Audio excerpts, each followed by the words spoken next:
तया माझा नमस्कार वारंवार निरंतर करुणी उड्डाण केले लंकेचे शोधन तया माझा नमस्कार वारंवार निरंतर जाडी यली लंका धन्य धन्य म्हणे तुका तया माझा नमस्कार वारंवार निरंतर अजम रुक्मिणी प्राण संजीवनंतम परम धाम कैवल्यमेकं तुरीयं प्रसन्नं प्रपन्नार्तिह देवदेवं परब्रह्मलिंगं भजे पाण्डुरङ्गम् अलङ्कापुरी रम्य सिंहासनस्थं पदाम्भोजतेजस्फुरदिक्प्रदेशं विदिन्द्रादिदेवैः सदा स्तूयमानं समाधिस्थमूर्तिं भजे ज्ञानदेवं नमो ज्ञानेश्वरा नमो ज्ञानेश्वरा नमो ज्ञानेश्वरा नमो ज्ञानेश्वरा ज्ञानेश्वरा नमो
सच्चिदानंद रूपा नमो सद्गुरु भक्त कल्याण मूर्ती नमो सद्गुरु भास्करा पूर्ण कीर्ती जन्मांधस्य तोन्वयादितरदच्चार्तेष्व विघ्नेश्वराट तेने ब्रह्महृदायादि कवये मुह्यन्ति यत्सूरयः तेजो वारि मृदां यथा विनिमयो यत्र त्रिस्वर्गो मृषा धाम्ना स्वेन सदा निरस्तकुहकम् सत्यं परं धीमहि सत्यं परं धीमहि मंगल भवन मंगल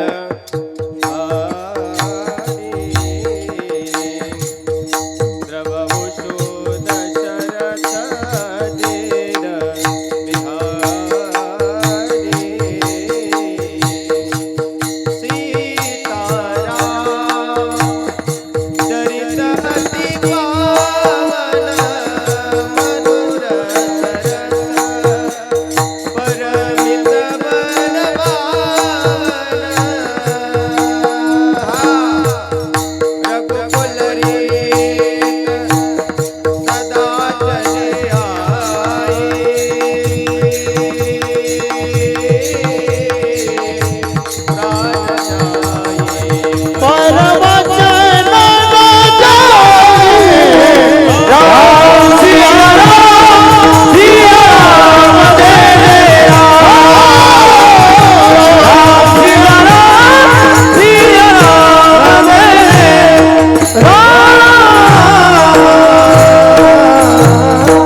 हनुमंत महाबळी रावणाची दाढी जाडी तया माझा नमस्कार वारंवार निरंतर विठ्ठल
वजनाचं जाऊ द्या पण तो ओला आहे.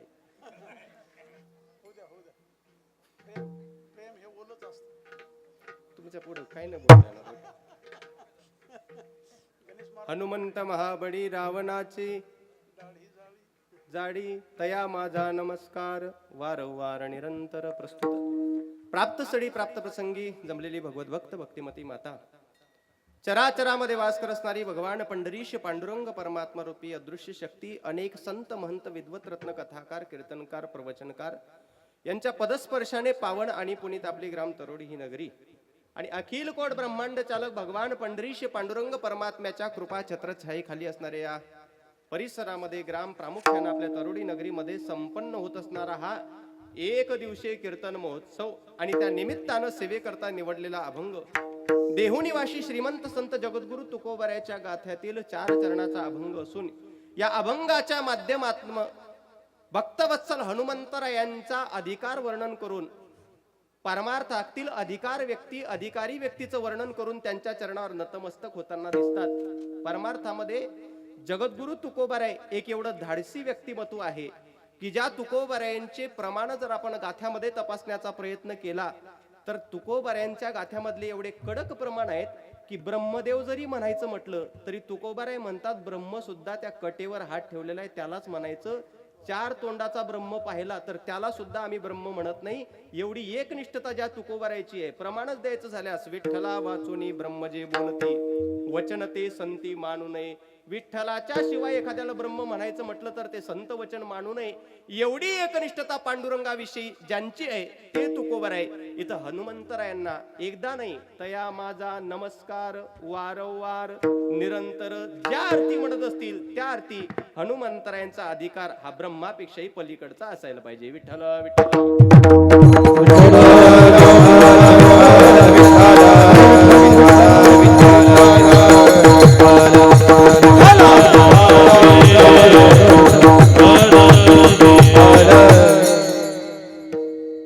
कीर्तनाला सुरुवात करायच्या आधी आपल्याला एक विनंती आहे. सर्व जर असे मध्ये आले तर फार बरं होईल. पाठीमागे बसलेले या पुढे खर तर या पुढे या पुढे या पुढे या सर्वांना विनंती आहे कृपया पुढे या. मध्यंतरी भरपूर जागा आहे आणि ती जागा जर भरून काढली तर चांगलं दिसेल. सर्वांना विनंती आहे कृपया मोकळी जागा सोडू नका. या अतिशय दूरवरून या ठिकाणी महाराजांना आपण दरवर्षी बोलावतो आणि ही गुणीजन मंडळी सुद्धा अतिशय दूरवरून आणि आपण बाजूला बसणं योग्य नाही. सर्वांनी समोर यावं.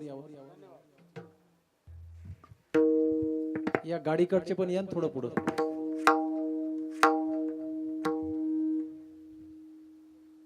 काका या ना थोडं मध्ये. आम्ही एवढ्या लांबून आलो तुमच्यासाठी 500 किलोमीटरहून. तुम्ही हलायला तयार नाही जागेवरून.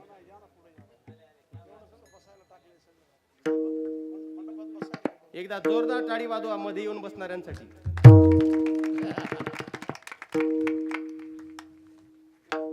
आपली अडचण काय माहितीये का भाऊ? आम्हाला छत्रपती शिवाजी महाराज की जय म्हणायला वेळ लागत नाही. राजेश्वरानंद महाराजांचं वाक्य आहे, हम संतों को मानते लेकिन संतों का कहना कभी नहीं मानते. आतापर्यंत इतिहास साक्षीदार आहे. जेवढी काही क्रांती या महाराष्ट्राच्या भूमीवर झालेली आहे हे फक्त संघटनेच्या माध्यमातून झालेली आहे. एकट्याच्या बळावर झाली नाही. नाहीतर देवादिदेव महादेवांचं मूर्तिमंत स्वरूप असणारे छत्रपती शिवाजी महाराज त्यांना कोणत्या गोष्टी अशक्य नव्हत्या हो. एकाच्या बळावर सगळं स्वराज्य निर्माण करता येऊ शकलं असतं. पण तरी सुद्धा या स्वराज्य जे निर्माण केलं याचा आनंद मात्र प्रत्येकाला घेता यावा या उदात्त हेतूने याचा सदस्य प्रत्येक घरातला व्यक्ती असायला पाहिजे म्हणून सर्वांना एकत्रित जोडलं. त्या महाराष्ट्रामध्ये जर छत्रपती शिवाजी महाराज वरतून पाहत असतील आणि आपण जर कीर्तनाच्या ठिकाणी विस्कळत दिसत असू तर मला असं वाटतं याच्यापेक्षा मोठं दुःखद घटना दुसरी कोणती नसेल. आणि ज्यांच्या कृपा छत्र छायेखाली आपल्याला आज एकत्रित यायचं आहे ते बाबा असे आहेत की त्या बाबांपासून लांब पडणारा फक्त एकच वर्ग आहे, भूत पिशाच निकट नाही यावे. मग याचा अर्थ भूत पिशाच निकट नाही यावे याचा अर्थ निकट येणारे भूतापेक्षा पिशाच्या पेक्षा चांगल्या योनीतले असायला पाहिजे. आपण मनुष्य योनीमध्ये आहेत. भक्ती करणं हा स्वाभाविक धर्म आपल्यामध्ये आहेत. म्हणून सर्वांना विनंती आहे अगदी मोजक्या वेळामध्ये या अभंगाचा भाव आपल्या समोर मांडण्याचा मी प्रयत्न करणार आहे. म्हणून सर्वांनी अगदी विधीपूर्वक पद्धतीने या ठिकाणी बसून या श्रवणाचा लाभ घ्यावा.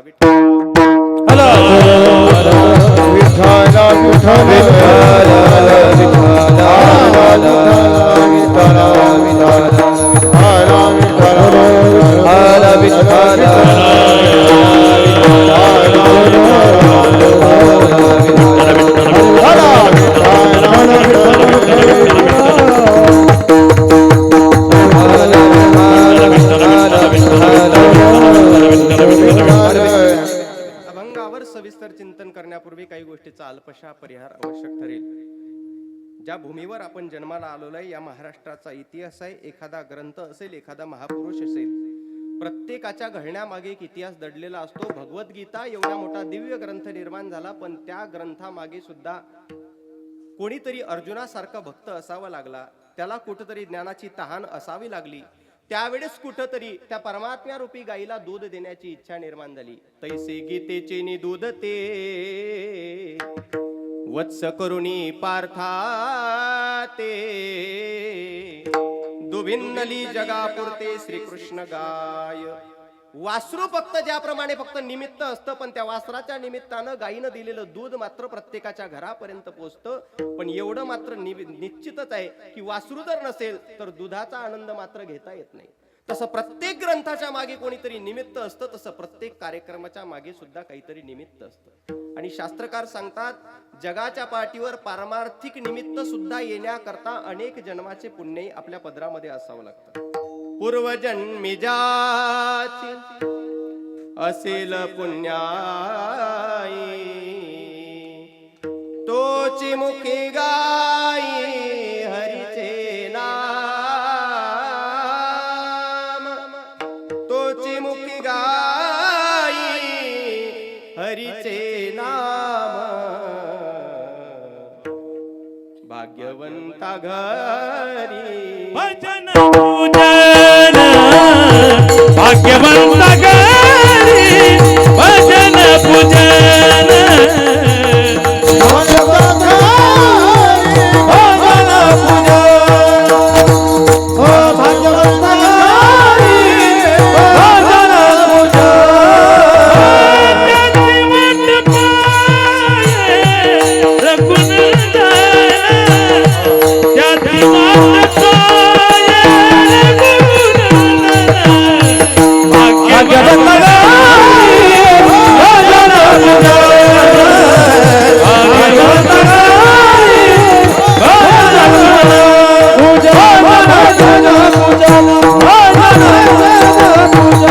परमार्थामध्ये घडणाऱ्या प्रत्येक क्रिया दिसताना फक्त सामान्य आहेत, मात्र ती क्रिया आपल्या वाटेला येण्याकरता अनेक साधू संतांचे, ग्रंथांचे, वाङ्मयाचे, शास्त्राचे पुरावे आहेत की हाताने टाळी वाजवणं ही प्रक्रिया दिसताना सोपी आहे, मुखानं नामचिंतन करणं प्रक्रिया दिसताना सोपी आहे, पण ही प्रक्रिया आपल्या वाटेला येण्याकरता मात्र अनेक जन्माचे पुण्य, त्याचा ठेवा असावा लागतो.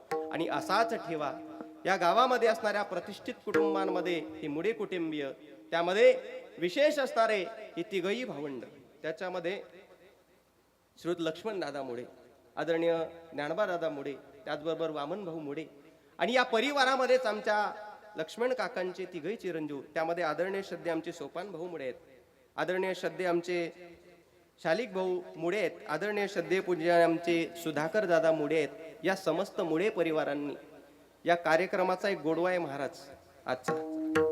भाऊ, आपण नेहमी ऐकत असतो की प्रत्येक कार्यक्रमाच्या मागे फक्त पैसा कारणीभूत नसतो, तो कोणीतरी कर्तबगार पुरुष असतो, एखाद्याचा सद्विचार असता आणि एखाद्याची पुण्यही असते. आतापर्यंत इतिहासामध्ये ही नोंद होती की स्वतःच्या बायको करता ताजमहाल बांधणारे एक नाही हजारो पाहण्याकरता मिळतील, पण आपल्या आईच्या स्वप्न पूर्तते करता स्वराज्याची निर्मिती करणारा जसा एकच राजा आहे, तसा आपल्या आईच्या पूर्तते करता याच तारखेला कीर्तन व्हावं याकरता प्रयत्न करणारा एकच कुटुंबी आहे, मुडे कुटुंबी. नाही तर या कीर्तनाची तारीख मुळात आजची 90, पण आईनं म्हणावं आणि आई करता एवढा लाख रुपयाचा खर्च करावं याकरता फार व्यापक अंतःकरण असावं लागतं, तेवढे संस्कार असावं लागतात. एखाद्या मुलावर संस्कार असतील तर ते स्वतःचं पुण्य नसतं, एखादा मुलगा हुशार असेल तेही स्वतःचं पुण्य नसतं, एखादा मुलगा कर्तबगार असेल तेही पुण्य नसतं, पण तो भाग्यवान असतो ते फक्त त्याचं स्वतःचं पुण्य असतं. नाहीतर सुशील होण्याकरता आईची पुण्य असावं लागते. सुशीलो मातृ पुण्येन. तो मुलगा चतुर असेल पितृपुण्येन चातुरहा.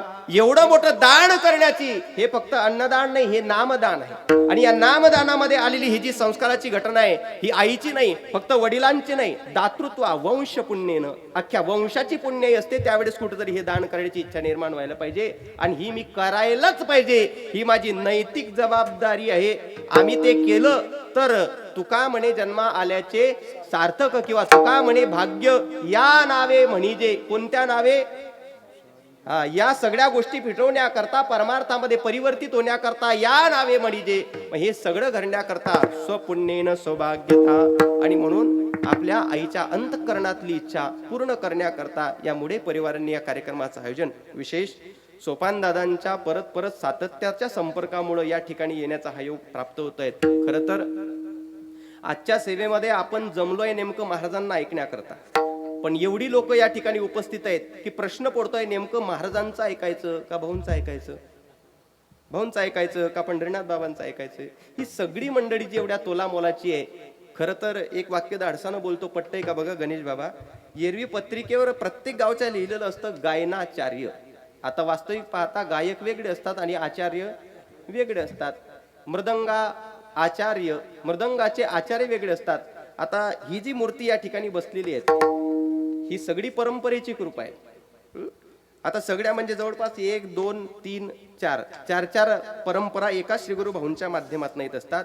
महाराष्ट्रातील नामवंत वेद मूर्ती, चालतं बोलतं प्रत्यक्ष वेद, श्रीगुरु वैकुंठवासी स्वानंद सुखनिवासी हरिभाऊ महाराज पाटील दाताडकर, मुमुक्षु पाठशाळा पंढरपूर. श्रीगुरु भाऊंचं प्रतिस्वरूप दिव्य तत्वज्ञान जसंच तसं ज्यांच्यामध्ये अजूनही रोवलेलं आहे, तेवढ्याच नम्रतेनं तेवढ्याच धाडसानं ते व्यक्ती म्हणतो म्हणजे आचार्य.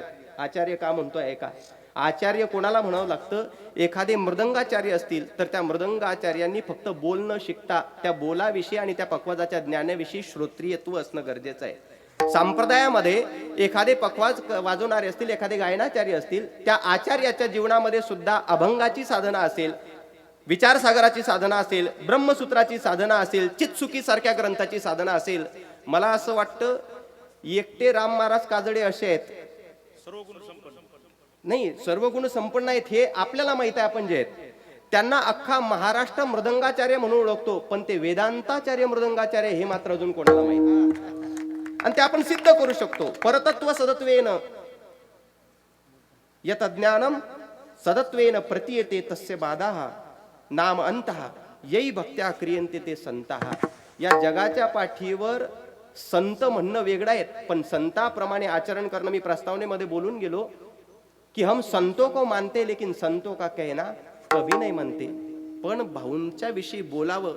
अहो महाराज, नुसतं भाऊंच्या विषयी 5 मिनिटं जरी बोललो तरी ज्यांचे डोळे पाणावल्या जातात आणि भरल्या जातात त्यांचे आमचे सर्वांचे मार्गदर्शनचे गुरु भाऊ आहेत. त्यांच्या विद्यार्थ्याविषयी जरी पाहिलं, मुळे परिवारामध्ये एक सदस्य म्हणून आमच्यातलंच एक प्रतिनिधित्व करणारे आदरणीय श्रद्धेय पूजनीय आमचे गणेश बाबा, महाराजांवर जे परिपूर्णतम संस्कार आहेत ते सुद्धा राम महाराज काजडेंचेच आहेत. भाऊंकडे 4 वर्ष होते महाराज, आणि परमार्थाचा प्रवास अत्यंत विषम परिस्थितीपासून चालू झाला तर आतापर्यंत त्यांचं जीवनचरित्र आपण जे पाहतोय हे फक्त संस्कारानं परंपरेनं चालत असतं. ज्याप्रमाणे ज्ञानाची दिव्य वाट आहे, वेद मार्गे मुनी गेले त्याचे मार्गे चालिलो, पण फक्त ज्ञानाची नाही नम्रतेचा सुद्धा तेवढाच ठेवा या ठिकाणी पाहण्याकरता मिळतो. म्हणून आदरणीय श्रद्धेय पूजनीय आमचे सर्वांचे परमार्थातले ज्येष्ठ मार्गदर्शक गुरुवर्य भाऊ महाराज या ठिकाणी उपस्थित आहेत. आदरणीय श्रद्धेय पूजनीय त्यांच्या बरोबरीला सहकार्य करण्याकरता परमार्थातील आमचे सहकारी मित्र आमचे बोरकर बाबा या ठिकाणी उपस्थित आहेत. आदरणीय श्रद्धेय पूजनीय महाराष्ट्रातील नामवंत स्वर सम्राट, संगीत अलंकार जेवढ्या द्याव्या तेवढ्या पदव्या कमी. आदरणीय श्रद्धेय पूजनीय आमचे पंढरीनाथ बाबा या ठिकाणी उपस्थित आहेत. आदरणीय श्रद्धेय पूजनीय आमचे नामदेव बाबा जे वेगवेगळ्या स्वरूपात कधी आम्हाला पाहण्याकरता मिळतात. श्रद्धेय महाराज या ठिकाणी उपस्थित आहे. म्हणजे जीवनाचा आनंद कसा घ्यावा ते त्यांच्याकडून शिकावं आहे का नाही. एखाद्यानं जर नुसतं एवढं म्हटलं बाबा एम्ब्रॉयडरीची धोतर, मग ते बनलंय कोणा करता? ते आम्हीच घालणार. आम्ही त्या देवाचे उपासक आहे ज्या देवाला आम्ही मलईगिरी चंदन सोडून दुसरं साधं चंदन सुद्धा वापरत नाही. मग आम्ही भिकारचोट सारखं राहायचं का? त्याचे उपासक आमचे नामदेव महाराज या ठिकाणी उपस्थित आहेत. आदरणीय श्रद्धेय पूजन आमचे मनोहर बाबा या ठिकाणी उपस्थित आहेत.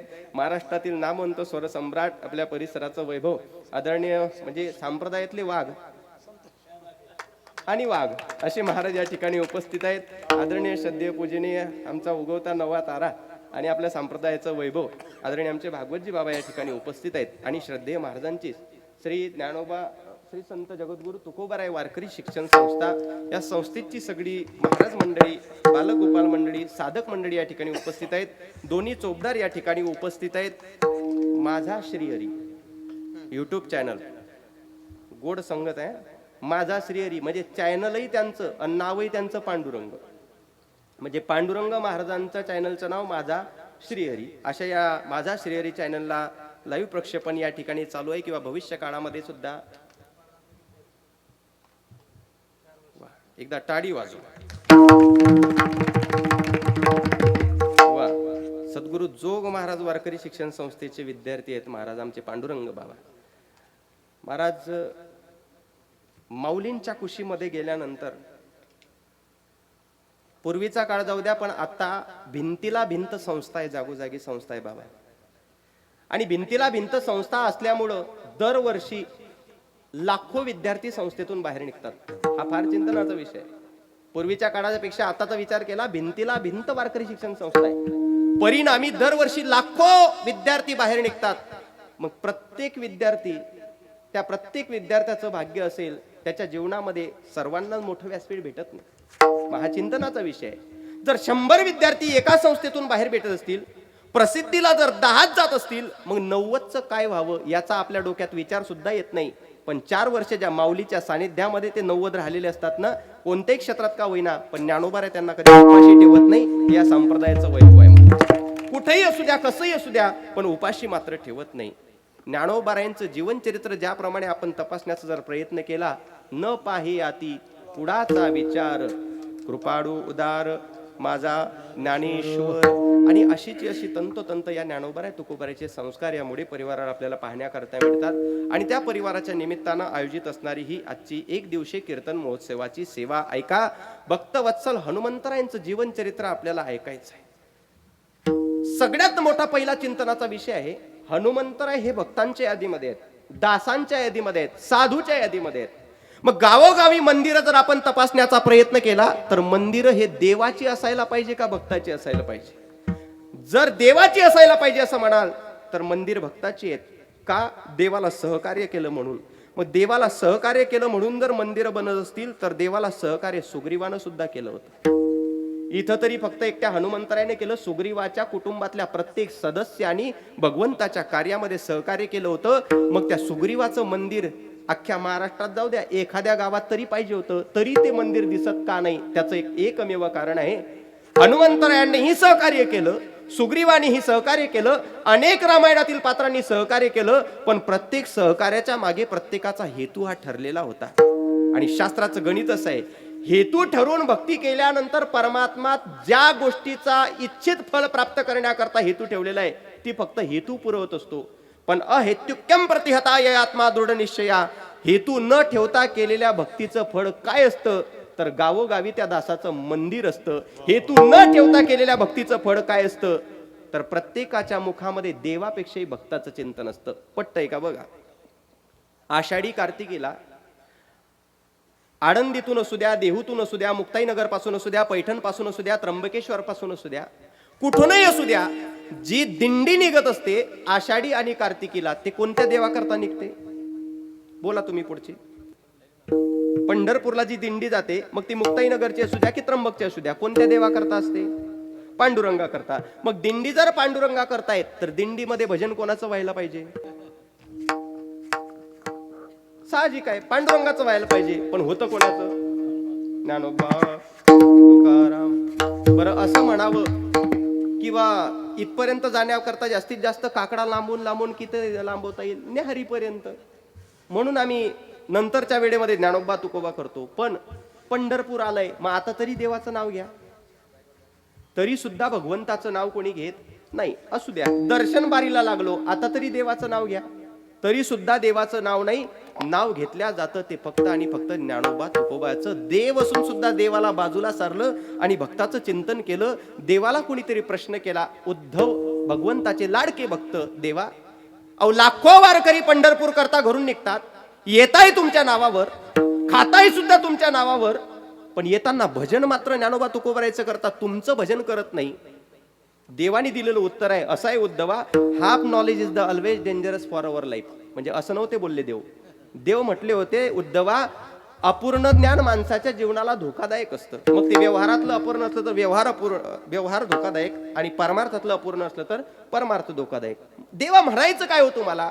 उद्धवा, तुझा साधा सोपा सरळ प्रश्न आहे की येताय माझ्या करता पण भजन करताय ज्ञानोबाराय तुकोबारायचं. उद्धवा, पहिले हे लक्षात घे, मी आणि ज्यांचं भजन चाललंय ते वेगळे नाही. शांती ब्रह्म एकनाथ महाराजांच्या गाथ्यामध्ये सुंदर प्रमाण आलेलं आहे. संत केवळ कृपेचे दीप, संत ते माझे निज स्वरूप, या लागी सत्संग पिटे पाप निष्पाप होती साधक, निष्पाप करुणी साधकासी ब्रह्मस्वरूपता देती त्यासी, ऐसे कृपाळोत्व साधुसी जाणनेसे ऐसे. उद्धवा, उद्धवा, संत ते माझे निज स्वरूप, दिसण्याकरता ज्ञानोबाराय आणि मी वेगळा आहेत, पण अस्तित्व जर तपासलं तर आम्ही वेगळे नाही. निमित्त त्या प्रतिमा, निमित्त त्या प्रतिमा, निमित्त त्या प्रतिमा, निमित्त त्या प्रतिमा,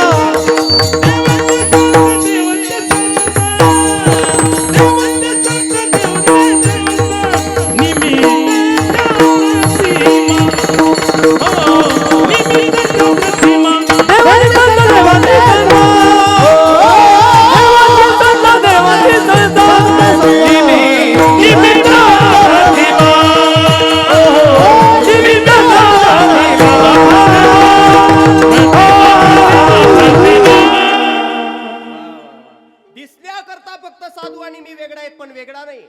हनुमंतराची आरती बारकाईनं वाचा, फक्त गाऊ नका.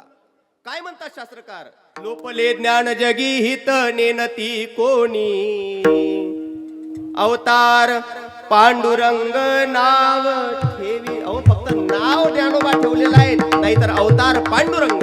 आणि देवानं एक शेवटचं वाक्य सांगून दिलं. एक सांगू का?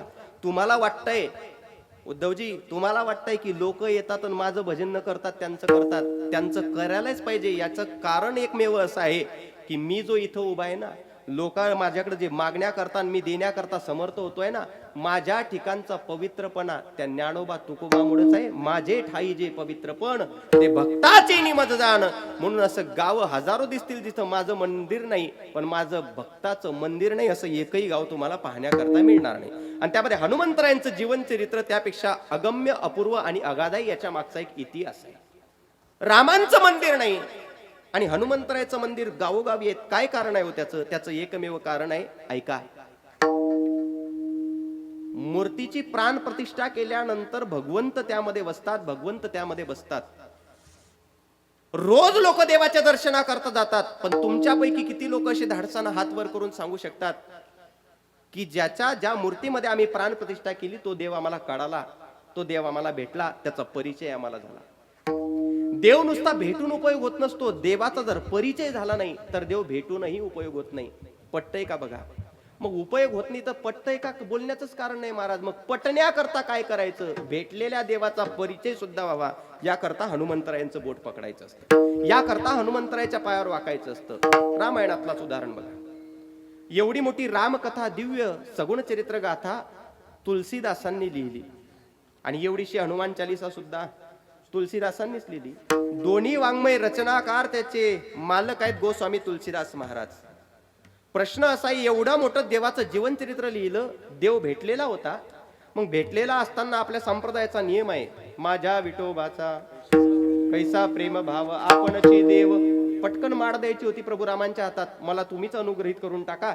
पण रामाला गुरु नाही केलं तुलसीदासांनी.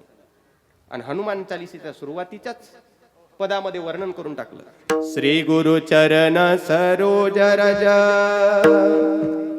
निज मना मुकुर सुधारी, वर्णौ रघुवर विमल जसो जोदायक फलचारी, बुद्धिहीन तनु जानिके सुमिरो पवन कुमार,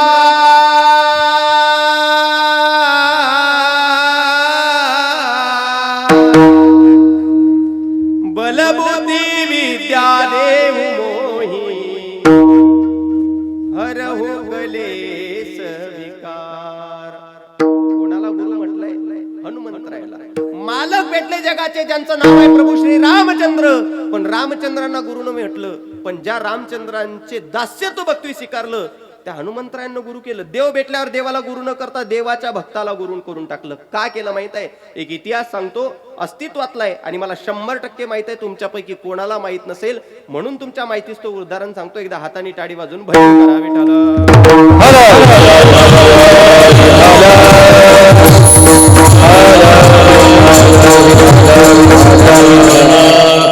चित्रकूट नावाचा जिल्हा आहे उत्तर प्रदेशामध्ये. चित्रकूट नावाचा जिल्हा आहे. त्या चित्रकूटमध्ये राजापूर नावाचं गाव आहे आणि त्या राजापूर गावामध्ये एक दाम्पत्य राहतं, आत्मारामजी दुबे आणि हुलसी माता. त्या आत्मारामजी दुबे आणि हुलसी मातेच्या घरी मूळ नक्षत्रावर एक बालक जन्माला आलं.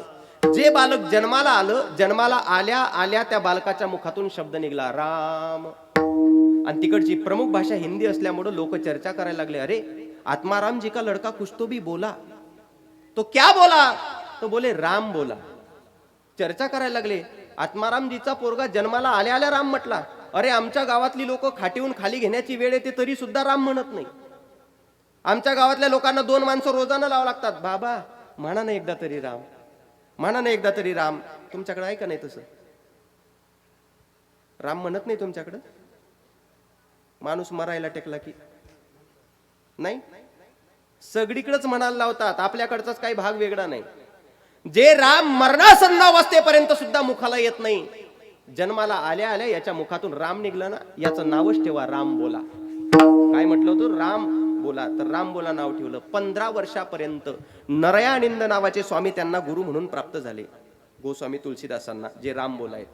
15 वर्षापर्यंत वेदांताचं अध्ययन केलं. श्रोत्रियत्व हा गुण असायला पाहिजे म्हणून वेगवेगळ्या क्षेत्राच्या ठिकाणी वेगवेगळ्या गुरुवरांच्या माध्यमातून वेगवेगळे ग्रंथ सोडवले. 16व्या वर्षी घरी आले, उपनयन संस्कार झाले, गायत्री मंत्राची दीक्षा झाली आणि बापानं ठरवलं आता सगळं व्यवस्थित आहे, कर्मकांडाच्या पूजा सुद्धा चालू झाल्यात, आता याचा विवाह बंधनात मध्ये हा अडकायला पाहिजे. म्हणून तुलसीदास बाबांचं लग्न झालं. जिच्या सोबत झालं तिचं नाव आहे रत्नावली. आणि लग्नाला 2, 2.5, 3 महिने होऊन गेलेत. आणि होऊन गेल्यानंतर एक दिवसाचा प्रसंग आहे. रोज कर्मकांडाची पूजा करण्याकरता बाहेर जाणारे तुलसीदास बाबा कर्मकांडाची विधी अर्पून 7 वाजता संध्याकाळी घरी आलेत. पत्नीला या खोलीमध्ये बघा, त्या खोलीमध्ये बघा, त्या खोलीमध्ये बघा. पत्नी दिसत नाही. चिडचिड चालू झाली. माझी पत्नी कुठं गेली असेल? आता आमचं लग्न झालं, न सांगता अचानक गेली कुठे? शेजारची आजी चालत आली. बाळा, अरे तुझीच वाट पाहत होती, तुझ्या बायकोचा तुझ्या करता निरोप आहे. तिला माहेरून काहीतरी काम आलं म्हणून अचानक निघून गेली. काम जसं उरकून जाईल तसं 5-6 दिवसामध्ये वापस येईल. पण एवढी अचानक निघून गेली की मला सांगितलं नाही. आजी, मला माझ्या बायको शिवाय 1 मिनिट सुद्धा करमत नाही. माझी बायको मला माझ्या घरातच पाहिजे. पण आता जावं सासरी तर सासरेबाऊ विचार करतील, विचित्र नवरा भेटला की काय माझ्या पोरीला. मग कसं तसं मनावर ताबा ठेवला. रात्रीचे 9 वाजले, 10 वाजले, 11 वाजले, 12 वाजले, रात्रीचा 1:30 वाजला आणि मनावरचा ताबा सुटला. काही असो, त्यांची पोरगी तोपर्यंत होती जोपर्यंत विवाह नाही. आता माझी बायको आहे, माझी बायको माझ्या घरात पाहिजे, मला तिच्याशिवाय 1 मिनिट सुद्धा करमत नाही. रात्रीच्या 1:30 वाजता निघाले. मंद मंद पाऊस, मंद मंद हवा चालू होती. चित्रकूट हळूवार सोडलं. मध्ये जाता जाता एक नदी आडवी येत होती. तिला पार कसं करावं त्या ओढ्याला डोक्यामध्ये प्रश्न पडला. पण तेवढ्यामध्ये काहीतरी ठोकळा त्याच्याच माध्यमातून त्या ओढ्यातून वाहत येताना दिसला. त्या ठोकळ्याला पकडलं, त्या ठोकळ्यावर बसले आणि पैल तीराला गेले. डोक्यात परत विचाराला, ठोका सोडावा का वरती काढून ठेवावा? ठोकावा सोडून द्यावा तर आपल्याला रात्रभर थांबता येणार नाही. सासरे विचारतील अचानक कसं काही येणं केलं. रातोरात आपल्याला निघून यावं लागेल. ठोकळा वरती काढून ठेवला. सासरवाडी पर्यंत पोहोचले. रत्नावली वरच्या मजल्याला राहायची. खालच्या दरवाजावर थाप टाकली तर सगळी जागे होतील एवढ्या रात्री 1:30 वाजता येणं कसं केलं. आजूबाजूला पाहिलं. मराठी वाङ्मयीन ग्रंथामध्ये असं उदाहरण आलेलं आहे, एक साप लटकत होता आणि हिंदी ग्रंथामध्ये वर्णन आले की अजगर लटकत होता. मनातल्या मनात भावना निर्माण झाली. असं आहे, कामातुराणाम भयम न लज्जा. कामातुर माणसाला भयही वाटत नाही आणि लाजही वाटत नाही.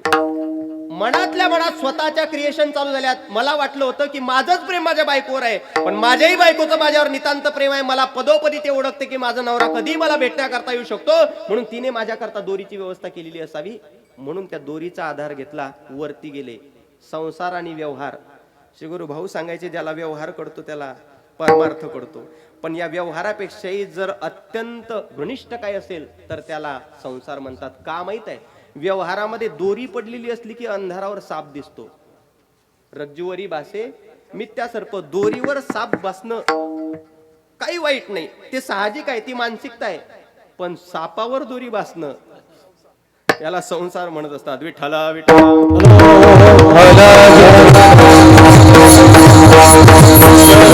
सापाला पकडलं, वरती गेले, दरवाजावर थाप टाकली. रत्नावलीनं दरवाजा उघडला. मालकाला समोर पाहिल्या पाहिल्या डोक्याला हात लावला. मालक, 2 वाजलेत, एवढ्या रात्री. म्हटले, तू न सांगता मला निघून आली, मला तुझ्याशिवाय 1 मिनिट सुद्धा घरामध्ये करमत नाही, कसं काय आली तू? आता त्यावेळेस काय व्हॉट्सअप फेसबुक सारखी व्यवस्था होती, लगेच मेसेज टाकून ठेवला तर कडून जाईल म्हणून. कसं काय आली म्हटले तू? म्हटले, मालक काहीतरी अर्जंट असेल म्हणून आली, ते जाऊ द्या, पण रात्रीच्या 2 वाजता तुम्ही कसं आलात हे मला सांगा. म्हटले, खरं सांगू, मला तुझ्याशिवाय 1 मिनिट सुद्धा करमत नाही, माझी बायको मला माझ्या घरातच पाहिजे. मालक, पटलं मला ते सुद्धा. इथं आलात कशाच्या साधनाच्या माध्यमातून हे सांगा. अगं, मला असं वाटलं माझं एकट्याचं प्रेम आहे, पण तुझंही माझ्यावर एवढं नितांत प्रेम आहे की तू माझ्याकरता दोरीची व्यवस्था करून ठेवली. मी आणि दोरी, कुठे दोरी? बाजूला दाखवली. दाखवल्या बरोबर ज्या वेळेस टॉर्च लावून बघितलं ना, आता टॉर्चही नव्हती, उगाच तेवढं वाक्य घेऊन लगेच संशोधन नका करत बसू युट्यूब चालत. परत काहीतरी प्रकाशाची साधनं होतीच, ती साधनं घेतली आणि पाहिलं तर साप दिसला. साप दिसल्या रत्नावलीच्या अंगाला घाम फुटला. मालक, या दोरीला पकडून तुम्ही वरती आलात, ठीक आहे, जाऊ द्या. इथं येण्याकरता ओढा पार करावा लागतो आणि दिवसा आले तर नावाडी असतात, रात्री कसे काय आलात? म्हटले, काहीतरी ठोकळा वाहत येताना दिसला. ठोकड्याजवळ गेले तर चित्रकूटची भूमी, ही वाराणसीच्या 200 किलोमीटरच्या आतमध्ये म्हणजे प्रयाग, काशी, चित्रकूट, अयोध्या, प्रयाग, काशी आणि चित्रकूट हे 4 क्षेत्र आहेत. आणि वाराणसीमध्ये अजूनही एक नियम आहे. त्या वाराणसीमध्ये अनेक घाट आहेत. त्या अनेक घाटामध्ये मनकर्णिका नावाचा घाट आहे. त्या घाटावर प्रेत पेटवायचं आणि अर्ध पेटलेलं प्रेत अर्ध्याच अवस्थेमध्ये गंगेमध्ये सोडून द्यायचं.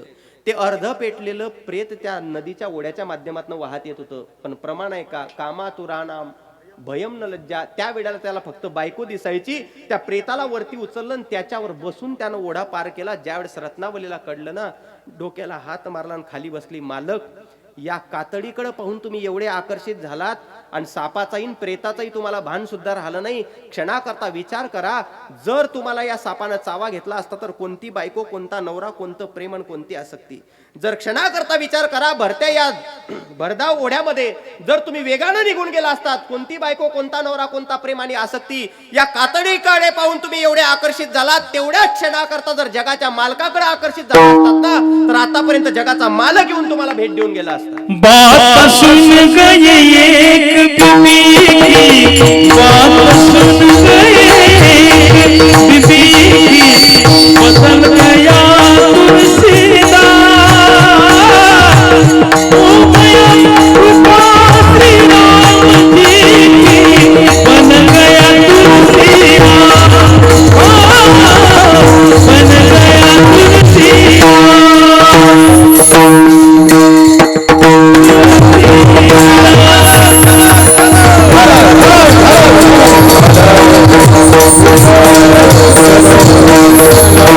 मालक या कातडीकडे पाहून जेवढ्या आकर्षित, जेवढ्या वेगानं माझ्याकडे आलात, एवढेच जर आकर्षित जगाच्या मालकाविषयी झाला असतात तर जगाचा मालक स्वतः येऊन भेट देऊन गेला असतात.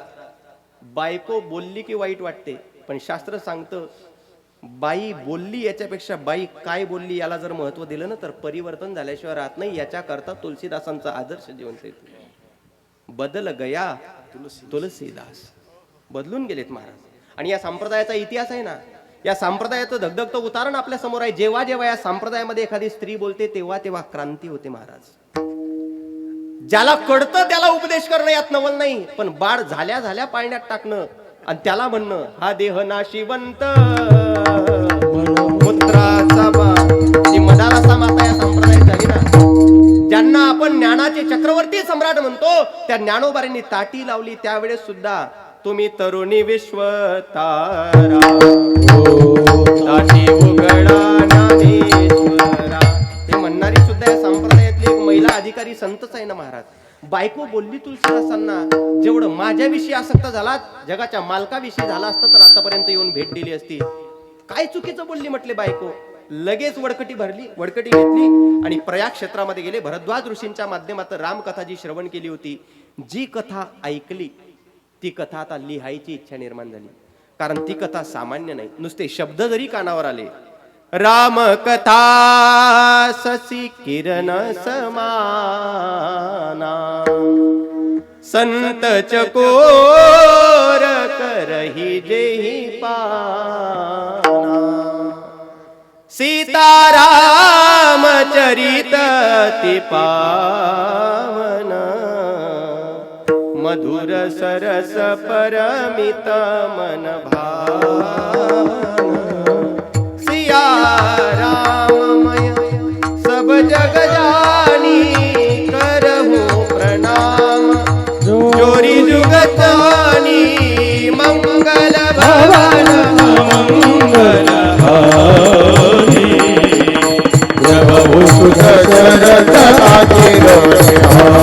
त्याचं जीवन चरित्र ऐकलं ना, आता त्या देवाचं जीवन चरित्र लिहायची इच्छा निर्माण झाली. म्हणून आपल्या तरोडी गावासारखं एक शुद्ध सांप्रदायिक गाव निवडलं आणि त्या गावामध्ये कथेची रचना केली. ज्याच्याविषयी उपदेश झाला त्याच्याविषयी चरित्र लिहायची इच्छा निर्माण झाली. ज्याच्याविषयी चरित्र लिहायची इच्छा निर्माण झाली, आता कथा रोज सांगत असताना त्याच्या भेटीची इच्छा अंतकरणात निर्माण झाली. शास्त्राचं गणितच आहे महाराज. तुम्ही हळूहळू ज्याच्या सानिध्यात जास्त काळ घालवसान, हळूहळू तुमचं मन भेटी लागे जीवा, लागले शिया, भेटी लागे जीवा,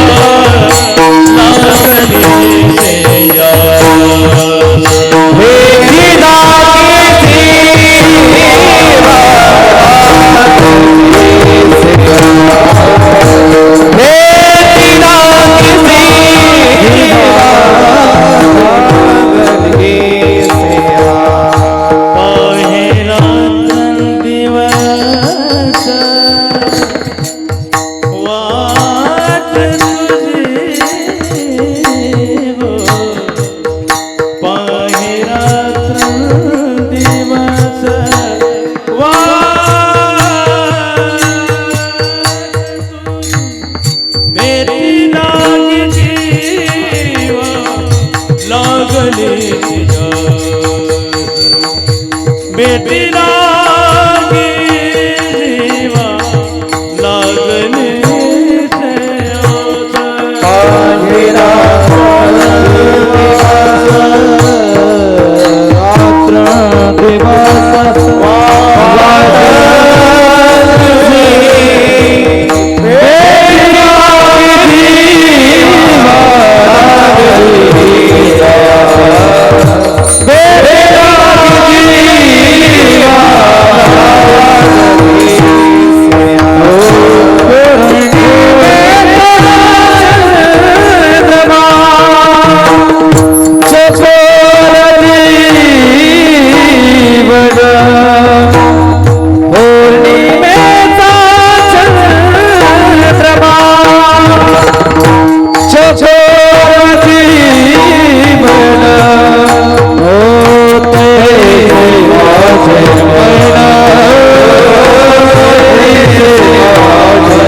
बेटी लाग जीवा लागनी से अंतःकरणात सगळ्यात महत्वाची भूमिका आस निर्माण होणं गरजेचं आहे. ही आस निर्माण झाल्याशिवाय भगवंताची आपल्याकडे ओढ चालू होत नाही. ती आस निर्माण झाली. ऐका काय प्रसंग सांगितला.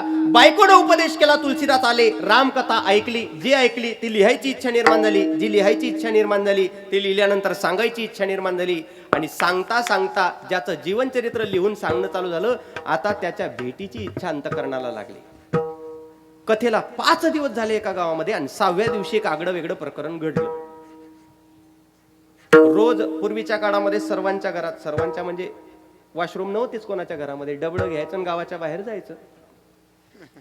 5वा दिवस उजाडला. सकाळी सकाळी डबडं घेतलं, गावाच्या बाहेर गेले तुलसीदास बाबा, आणि वापस येता येता त्या डबड्यात जेवढं पाणी शिल्लक राहायचं ना, अगदी गाव जवळ येण्याच्या काही अंतरावर एक बाबडीचं झाड असायचं. त्या बाबडीच्या झाडाच्या खोडावर येता येता चेष्टा म्हणून ते पाणी तुलसीदास बाबा टाकून द्यायचे.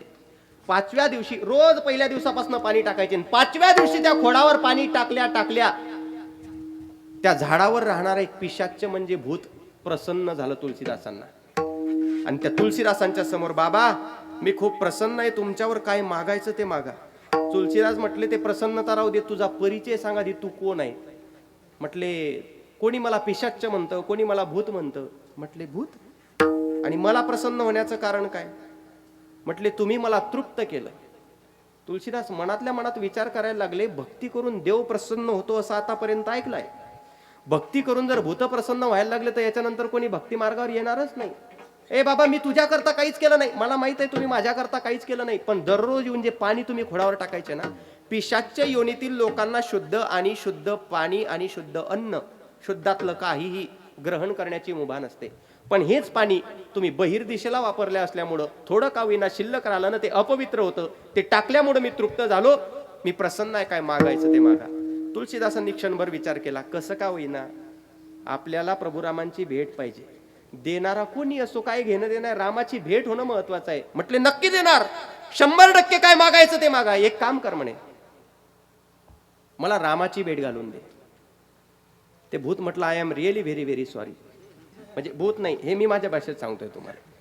ते म्हटले, मला माफ कर, पण तुलसीदास बाबा मला रामाचा पत्ता माहित नाही. मग म्हटले, विनाकारण तोंडवर करून बोलायचं, काय मागायचं ते माग, मी खूप प्रसन्न आहे, चल निघलो. म्हटले, मी नाही मागायचं काही नाही. नाही, पण तुम्ही जर न मागता गेलात तर मला परत बंधनामध्ये अडकावं लागेल, 1000 वर्ष माझे असे जातील, काहीतरी मागावं.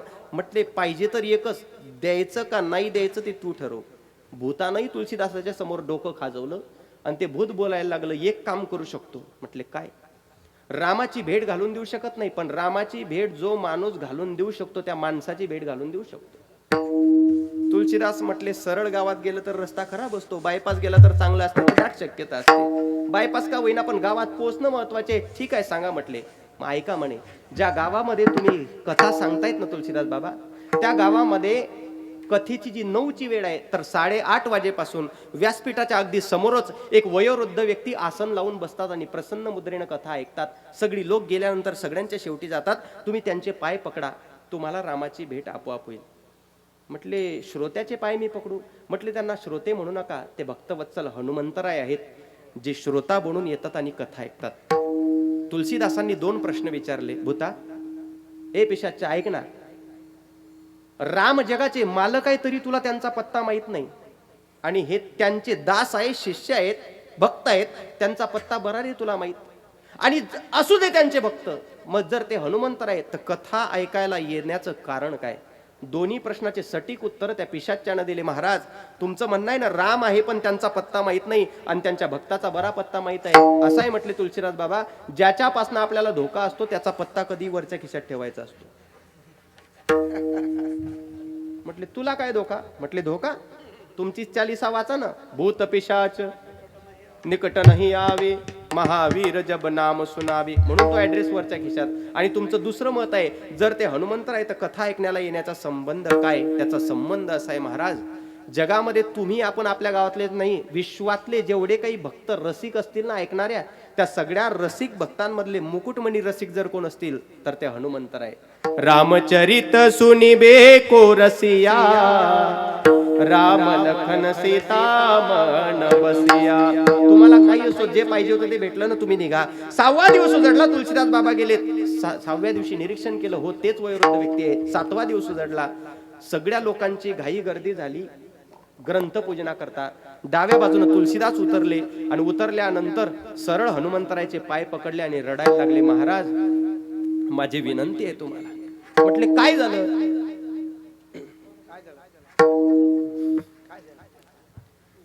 विठ्ठल विठ्ठल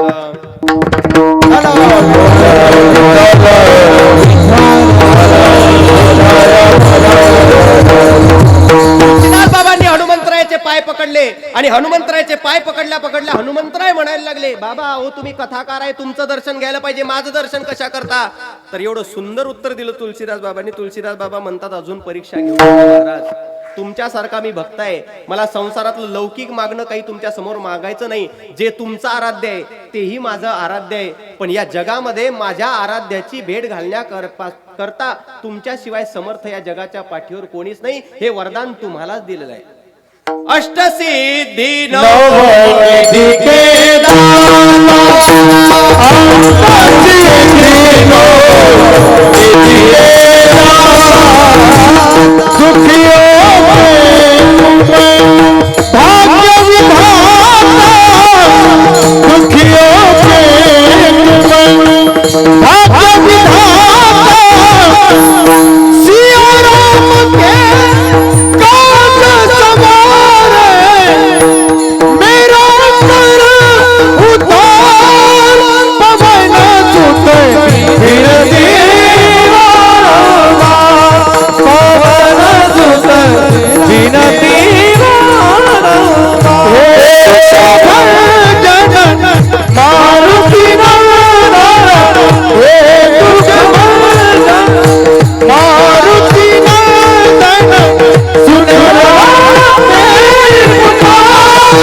Oh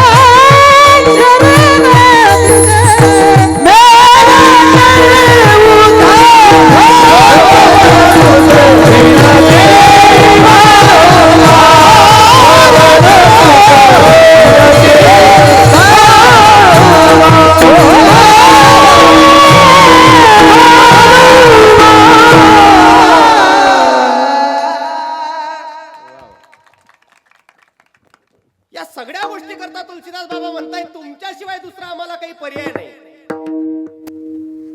अपरंपार हे भक्ती तुम्हारी, तुम पर रीजे अवध बिहारी.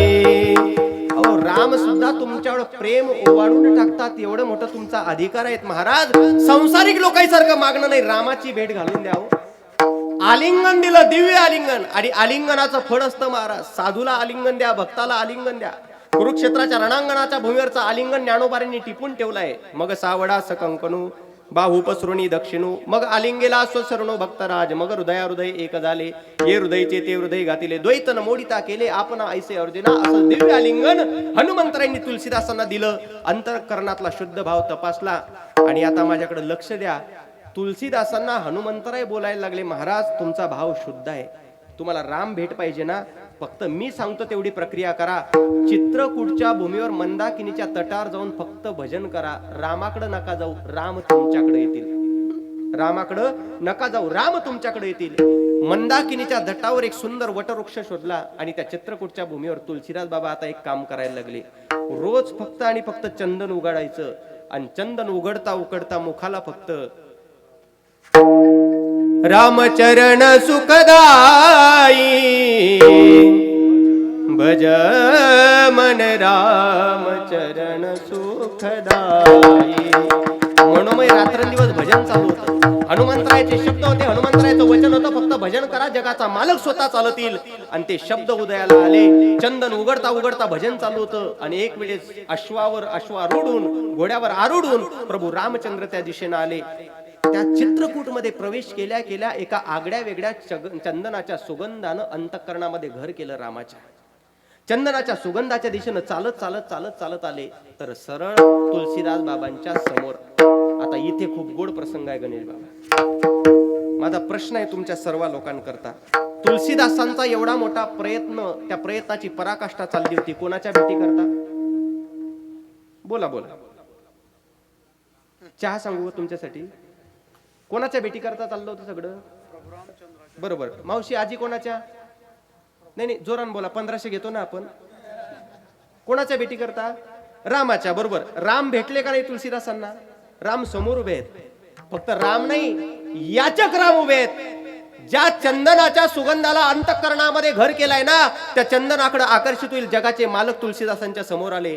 आणि तुलसीदासांच्या समोर हात पसरवून, ज्याच्या समोर विश्वानं हात पसरवावं तो स्वतः हात पसरवून तुलसीदासांना म्हणतोय, मंदाकिनी तट राम घाट पर प्रगटे दशरथ नंदन. मंदाकिनी तट राम घाट पर प्रगटे दशरथ नंदन. बोले मधुरवाणी में धनुर्धर बाबा दे दो चंदन.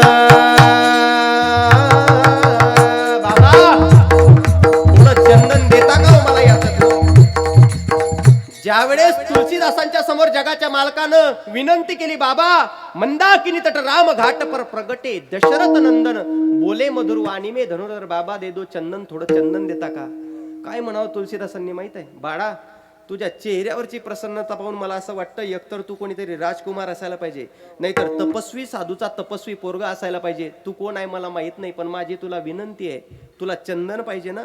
माझ्यासारखे चंदन उघडणारे हजारो साधू या मंदाकिनीच्या तटावर आहे, तू त्यांच्याकडे जा. मी माझ्या देवाचं भजन करतोय, मला त्रास देऊ नको. कोणाच्या भेटी करता चाललं होतं? रामाच्या. राम भेटले नाही का? भेटले. पण भेटून उपयोग झाला का? नाही. पण रामाने शब्द ऐकले, माझ्या देवाचं भजन करतोय, चंदन पाहिजे ना, तर तिकडे जा. तिकडचं चंदन नको आहे मला, हेच चंदन पाहिजे. म्हणजे मंदिराच्या समोर 10 रुपयात ठोकळा भेटतो ते चंदन नव्हतं ते. बरोबर ऐकायला आलं ते.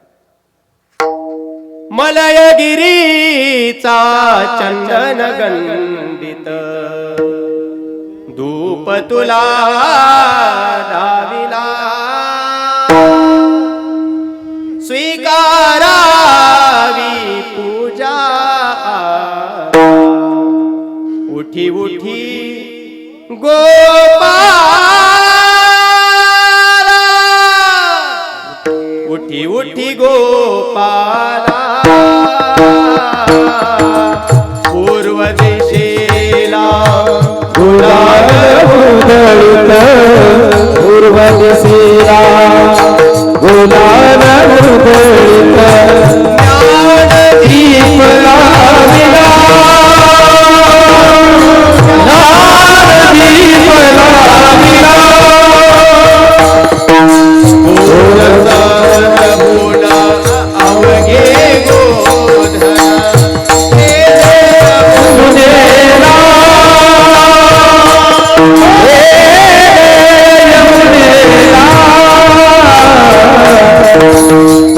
रांगोळ्यानी सडे सरविले रस्त्यावर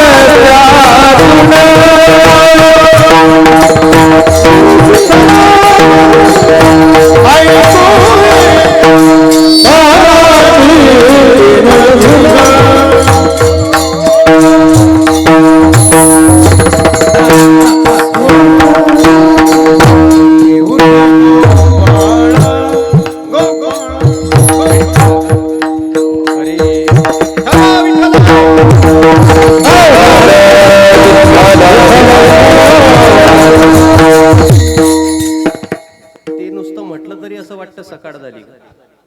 त्या शब्दामध्ये आणि त्याला लावलेल्या अलंकारामध्ये त्या चालीमध्ये सुद्धा तेवढी ताकद आहे. मलयगिरी चंदन आहे महाराज. अहो तुलसीदास बाबा हे मला दुसरीकडे भेटणार नाही. ऐका, राम म्हणतायत का देत नाही? मी माझ्या देवाचं भजन करण्यामध्ये व्यस्तता आहे, तुम्ही अडचण आणू नका. मग रामाने मुख्य प्रश्न केला, असं कोणत्या देवाचं भजन तुम्ही करतायत का तुम्हाला मला चंदन देण्यापुरतं सुद्धा वेळ नाही? मग तुलसीदास बाबा बोलायला लागले, ऐक म्हणे बाळा, तू कोण आहे मला माहित नाही, पण तू कधी दशरथाचं नाव ऐकलंय का? काय म्हणतायत? बाळा, मी माझ्या मालकाचं भजन करतोय, मला त्रास देऊ नको.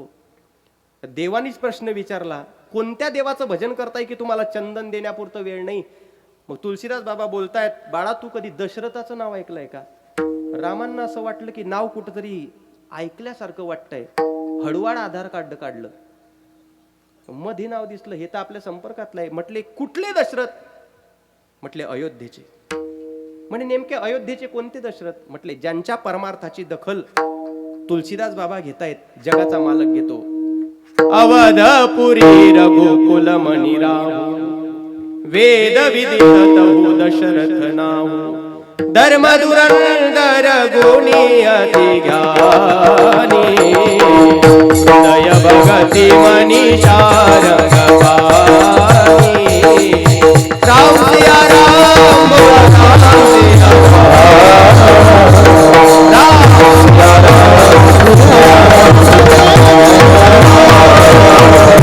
जगाच्या मालकाचं भजन करताय, देवाला कडून चुकलं भजन आपलं चालून आपल्यालाच म्हणतायत की माझ्याकडे चंदन नाही, पुढं निघ.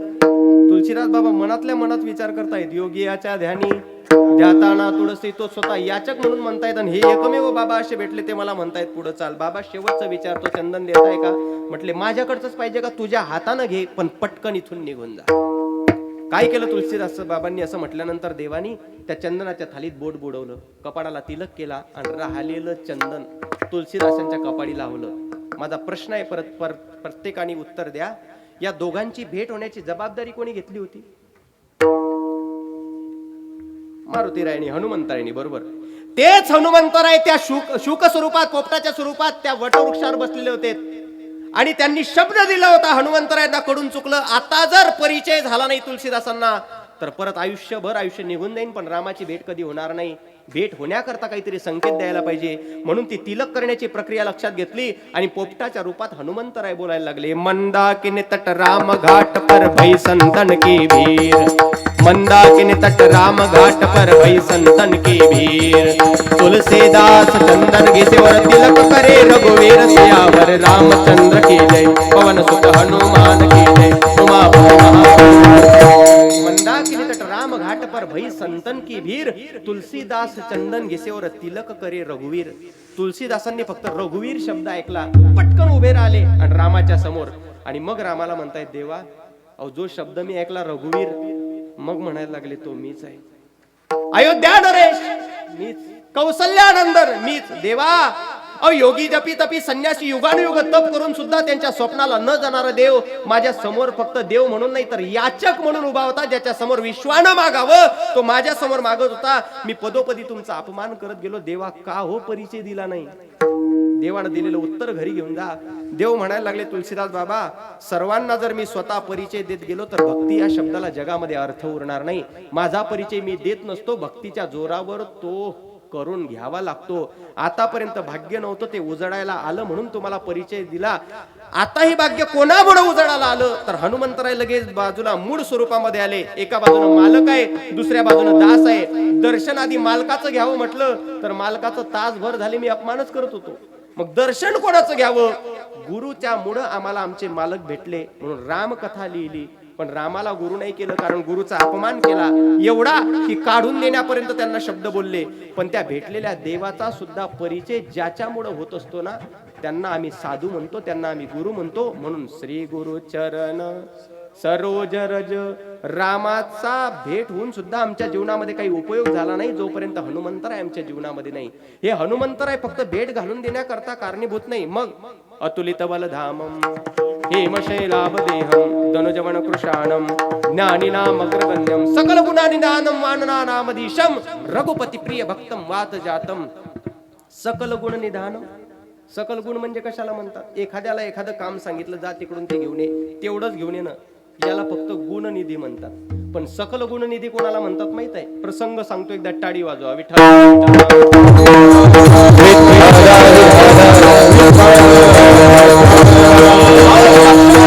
बाण मारल्यानंतर ज्यावेळेस लक्ष्मणाला मूर्छा आली ना, कोणीतरी सांगितलं डॉक्टरांना घेऊन या.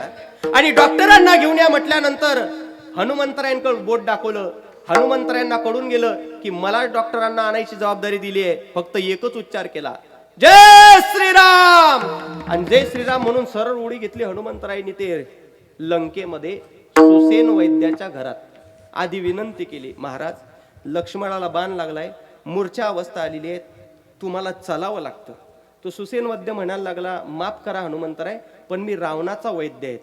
हनुमंतरायांनी बुद्धिमताम वरिष्ठम उत्तर दिलं, महाराज तुम्ही वैद्य आहात आणि वैद्याला कोणतंच क्षेत्राची मर्यादा नसते, प्रांताची मर्यादा नसता, जाती धर्माची रक्ताची कोणतीच मर्यादा नसते. तुम्ही डॉक्टर आहात, तुम्हाला यावं लागेल. तरी नाही म्हटले. मग नाही म्हटल्या नुसतं सुसेन वैद्याला उचलून नेता आलं असतं ना. गणित असं आहे, फक्त वैद्याला नाही उचललं, घरा सकट उचललं आणि सरळ प्रभू रामाच्या समोर. राम आणि लक्ष्मणजी, राम अकांत करून त्या ठिकाणी रडत आहेत आणि लक्ष्मणजीच्या समोर कोणीतरी विचारलं, हनुमंता अरे तुम्ही महाबली आहात हे मला माहित आहे, विक्रमी आहेत हे सुद्धा आम्हाला माहित आहेत, पण नुसतं ज्याला सांगितलं त्याला आणायला पाहिजे होतं ना, घर का उचललं? हनुमंतराय चतुर आहे ना, विद्यावान गुणी अति, एवढे चतुर आहे. ते म्हणायला लागले, हे बघा ते डॉक्टर आहे, मी त्यांना इथपर्यंत आणायचं आणि त्यांनी इथं आल्यानंतर म्हणायचं ते कानात घालायचं, घरी राहिलं.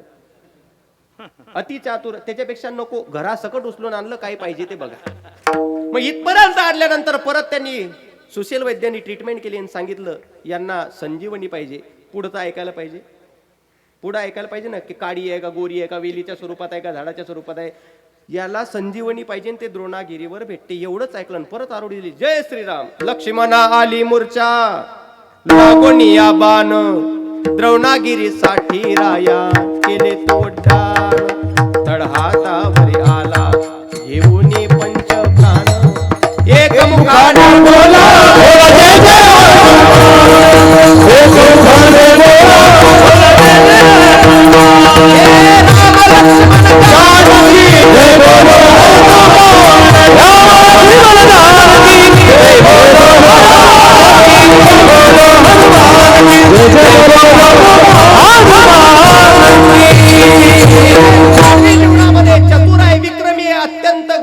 मानवी जीवनामध्ये जेवढ्या उपद्या असतील, उपमा असतील, तेवढ्या हनुमंतरायाच्या समोर सगळ्या फिक्या आहेत. हे उत्तर तुम्हाला हे देण्याकरता हे चिंतन काढलं होतं. सुग्रीवानी मदत केली, मंदिर का नाही? कारण स्वार्थापोटी. आणि गावोगावी हनुमंतरायाचं मंदिर काय? खरं तर पवन पुत्र आहेत, पण कोणीही परिचय विचारा हनुमंतरायांना, महाराज तुम्ही कोण आहात? आम्हाला जर विचारलं तुम्ही कोण आहात, तुम्हाला माहित आहे का पंढरपूरला अशी पाठशाळा आहे, आम्ही तिथले हे आहोत, ते आहोत, त्याच्यानंतर आम्ही हे आहोत. बरोबर आहेत ना? पण जसं यांना प्रश्न विचारला तुम्ही कोण आहात, एकाच शब्दात उत्तर, आम्ही भाऊंचे विद्यार्थी आहोत. तुम्हाला विचारलं आम्ही भाऊंचे ते भाऊ आपल्याला माहित आहे कोणते कोणते आहेत, पण भाऊंचे उद्धार आहेत. तसं हनुमंतरायाला कोणी विचारू द्या, किती पदव्या हनुमंतरायांकडे, अहो इंद्रानी स्वतः अस्त्र दिलेले आहेत, वायुदेवानी वरदान दिलेलं आहे, अग्निदेवानी वरदान दिलेलं आहे, नवे नवे पवनपुत्र ज्यांनी फक्त एका सेकंदाकरता जरी हवा थांबून टाकली तरी इथपर्यंत कोणी जिवंत दिसणार नाही. त्यांचे पुत्र असल्यानंतर सुद्धा, अंजनी कुवर असल्यानंतर सुद्धा कोणीही परिचय विचारा, उत्तर एकच, रामदूतमय मात जानकी, सत्य सपत करुणा निधान की. मी रामाचा दूत आहे, प्रश्न कोणताही असू द्या, उत्तर फक्त एकच, रामदूत. मग हे रामदूत एकच उत्तर असल्यामुळं माझं इथं काहीच नाही, ते सगळं रामाचं आहे. आणि सगळं रामाचं आहे म्हटलं की रामाचं काहीच राहत नाही, ते सगळं आपलं होतं. म्हणून गावोगावी मंदिर रामाचे नाही, ज्यांनी रामायचा म्हणून घेतला. मला अजूनही प्रसंग आठवतो, महाराष्ट्रामध्ये जेवढे पुरस्कार दिले जातात त्या पुरस्कारांमध्ये शांती ब्रह्म एकनाथ महाराज घराण्यांचे काही पुरस्कार आहेत. त्या पुरस्कारांमध्ये शांती ब्रह्म एकनाथ महाराज मृदंग मार्तंड पुरस्कार आहे, जो मृदंग मार्तंड पुरस्कार आपल्या भाऊंना भेटलेला आहे. आणि त्या दिवशी, त्या पुरस्काराच्या दिवशी मी सोबत होतो भाऊंच्या. आणि आपले भाऊ ज्या मूळ घराण्यातून आलेले आहे, साखरे घराण्यातून, श्रद्धे महाराज त्या ठिकाणी उपस्थित होते. सर्वांचं बोलणं झालं होतं, अगदी सगळे शास्त्री उपस्थित होते. नाव उल्लेख नाही करत, सगळे शास्त्री उल्लेख होते. पण हा सगळे शास्त्री त्या ठिकाणी उपस्थित होते. पण साखरे महाराजांवर बोलण्याची वेळ आली. भाऊ फक्त 2च वाक्य बोलले, मी इथं यावं एवढं मी मोठा नाही. पण असं आहे म्हटले, साखरे महाराजांचं वाक्य आहे, मी इथं यावं एवढा मी मोठा नाही, पण काय असतं ना, आमच्या जीवनामध्ये आम्ही एक सूत्र बाळगलेलं आहे, आम्ही कोण आहोत याच्यापेक्षा आम्ही कोणाचे आहोत असं आम्ही म्हणत असतो. म्हणून लोक आम्हाला सत्कार करतात. तैसा मी पतित परी तुझा मी मुद्रांकित. तुमची मुद्रा आमच्यावर असल्यामुळं आम्ही या ठिकाणी या पात्रतेला पात्र ठरलो आहेत. मग हनुमंतरायाच्या जीवनामध्ये जी चरित्र असल्यामुळं हनुमंतरायांची तेवढी दिव्य तेज कांती, दिव्य तेज शक्ती होती. किती शक्ती ते उदाहरण देण्याकरता जगद्गुरु तुकोबारायांनी सुद्धा उदाहरण निवडलं. हनुमंत महाबली,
म्हणजे दाढी आहे म्हणून काय? थोडी का होईना, मग थोडी सुद्धा जडतच असते. हनुमंत महाबली अत्यंत महाबली हनुमंत आहे. किती आहे एक एक उदाहरण देतो. वातावरण पाहून पुढे चालतो. वातावरण आपलं नाही, वातावरण वरचं पाहून पुढे चालतो. नाही तर यांना 2-2 चाली जरी दिल्या तरी वातावरण लय लांबू शकतं. एवढं चांगलं वातावरण आहे. ते ऐका किती महाबली हनुमंत आहे. तर रामकथेमध्ये जेवढे काही कांड आलेले आहेत त्यामध्ये अयोध्याकांड, बालकांड, त्याच्यामध्ये सुंदर कांड आलेला आहे. आणि त्या सुंदर कांडामध्ये एक सुंदर चौपाई आलेली आहे. त्याच्यामध्ये उदाहरण असलेलं आहे, जेही गिरी चरण देई हनुमंता, जेही गिरी चरण देई हनुमंता, चली सोगा पाताल तुरंता. ज्या चरणावर हनुमंतराय उडी घालून पुढे जायचे ना, तो डोंगर गिरी, तो गिरिराज सरळ पाताळामध्ये निघून जातात. एवढे महाबली, किती महाबली. त्याचं दुसरं उदाहरण दृष्टांत सहित मांडलं की ज्याची दाढी जाडली तो कोणी सामान्य होता का? उदक क्रिया वरुणा हाती, ज्याच्या दारामध्ये पाणी देण्याकरता साक्षात वरुण देव असायचा, ते सामान्य आहे. नवग्रहाची करुणी पायरी मंचकावरी बसू तू, ज्याला मंचकावर बसण्याकरता नवग्रहाची पायरी असायची तो रावण सामान्य असेल का? कोटी गरेजाची, काशी आणि सांब्याची, शुद्ध कांचनाची सप्तकोटी, त्या रावणाचा ऐश्वर्य कमी आहे काय? पण अशा रावणालाही जर त्याची जाडेपर्यंत जर कोणी कारणीभूत ठरत असतील तर ते महाबली आहेत. हनुमंत महाबली. प्रसंग असा आहे की ज्यावेळेस हनुमंतरायांना पकडलं, ते पकडण्याच्या बाहेरचे आहेत, पण त्यांना फक्त दाखवायचं होतं की मी असा आहे तर आताही विचार करतो कसा असेल, म्हणून समोर गेलेत. ज्यावेळेस ते पेटवायचं होतं ना शेपटीला, सर्वांनी आग लावण्याचा प्रयत्न केला, पण हवा अशीच होती, आग लागतच नव्हती. कोणीतरी म्हटलं, रावणा अरे आम्हाला एकच तोंड आहे म्हणून कदाचित ही आग पेट घेत नसेल. तू जर फुकायला बसला तर तुला 10 तोंड आहे, एकदाच फार मोठी आग लागून जाईल. म्हणून रावण त्या ठिकाणी आला, 10 तोंडा सकट आला. आणि मग आपल्या गुरुदेवाला प्रार्थना केली, मालक, सूर्यदेव हनुमंतरायाचे गुरु आहे ना, मालक थोडस सहकार्य करा आणि फूक मारता बरोबर नुसती आग नाही, एवढा भडका धरला आगीनं. रावणाची दाढी किंवा दाढी रावणाची जाडी, दाढी जाळून टाकली. आणि एवढ्या मोठ्या ऐश्वर्य संपन्न, फक्त बाह्यरंगाने नाही अंतरंगानं सुद्धा, अनशुद्धीतून, भक्तीतून, परमार्थातून, व्यवहारातून सगळ्या बाबतीने एवढे शूर असणाऱ्या हनुमंतरायांना तुकोबाराय म्हणतात.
ज्या तुकोबारायांचा हे शब्द आहेत ना, ज्या तुकोबारायांचा अभंग आहेत ना, तुकोबाराय हे कोणाच्याही समोर झुकणाऱ्यांचे नाही. तुकोबाराय कोणाच्याही समोर झुकणाऱ्यांच्या यादीतले नाही. मी तुम्हाला प्रमाण देऊन गेलो. ते ब्रह्माला सुद्धा बोट दाखवून इकडे बोलत असतात. ते नमस्कार करतील नाही, पण ज्या आरती करताय अधिकार मान्यता आहेत. आणि एक लक्षात ठेवा, ज्या देवतेसाठी ज्ञानोबा तुकोबरायचा पुरावा असेल, आपल्याला मान्य नसेल त्या देवाला आपण मानावं. ज्ञानोबा तुकोबाचा पुरावा पाहिजे. इथं तुकोबराय एकाच ठिकाणी नाही. शरण शरण हनुमंता. अहो, जे स्वतः भक्तीचे मूळ पुरुष आहे ते म्हणतात काय भक्तीच्या त्या वाटा. नाही तर तुकोबरायची भक्ती सामान्य आहे का? जगण्याचा पाया चालण्याचे बळ, जगण्याचा पाया चालण्याचे बळ, विचाराची कळ तुकाराम तुकाराम.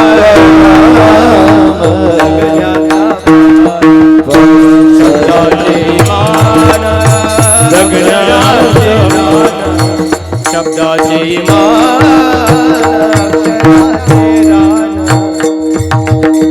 अभंगाचे पार तुकाराम तुकाराम. पाया चालण्याचा जगण्याचा पाया चालण्याचा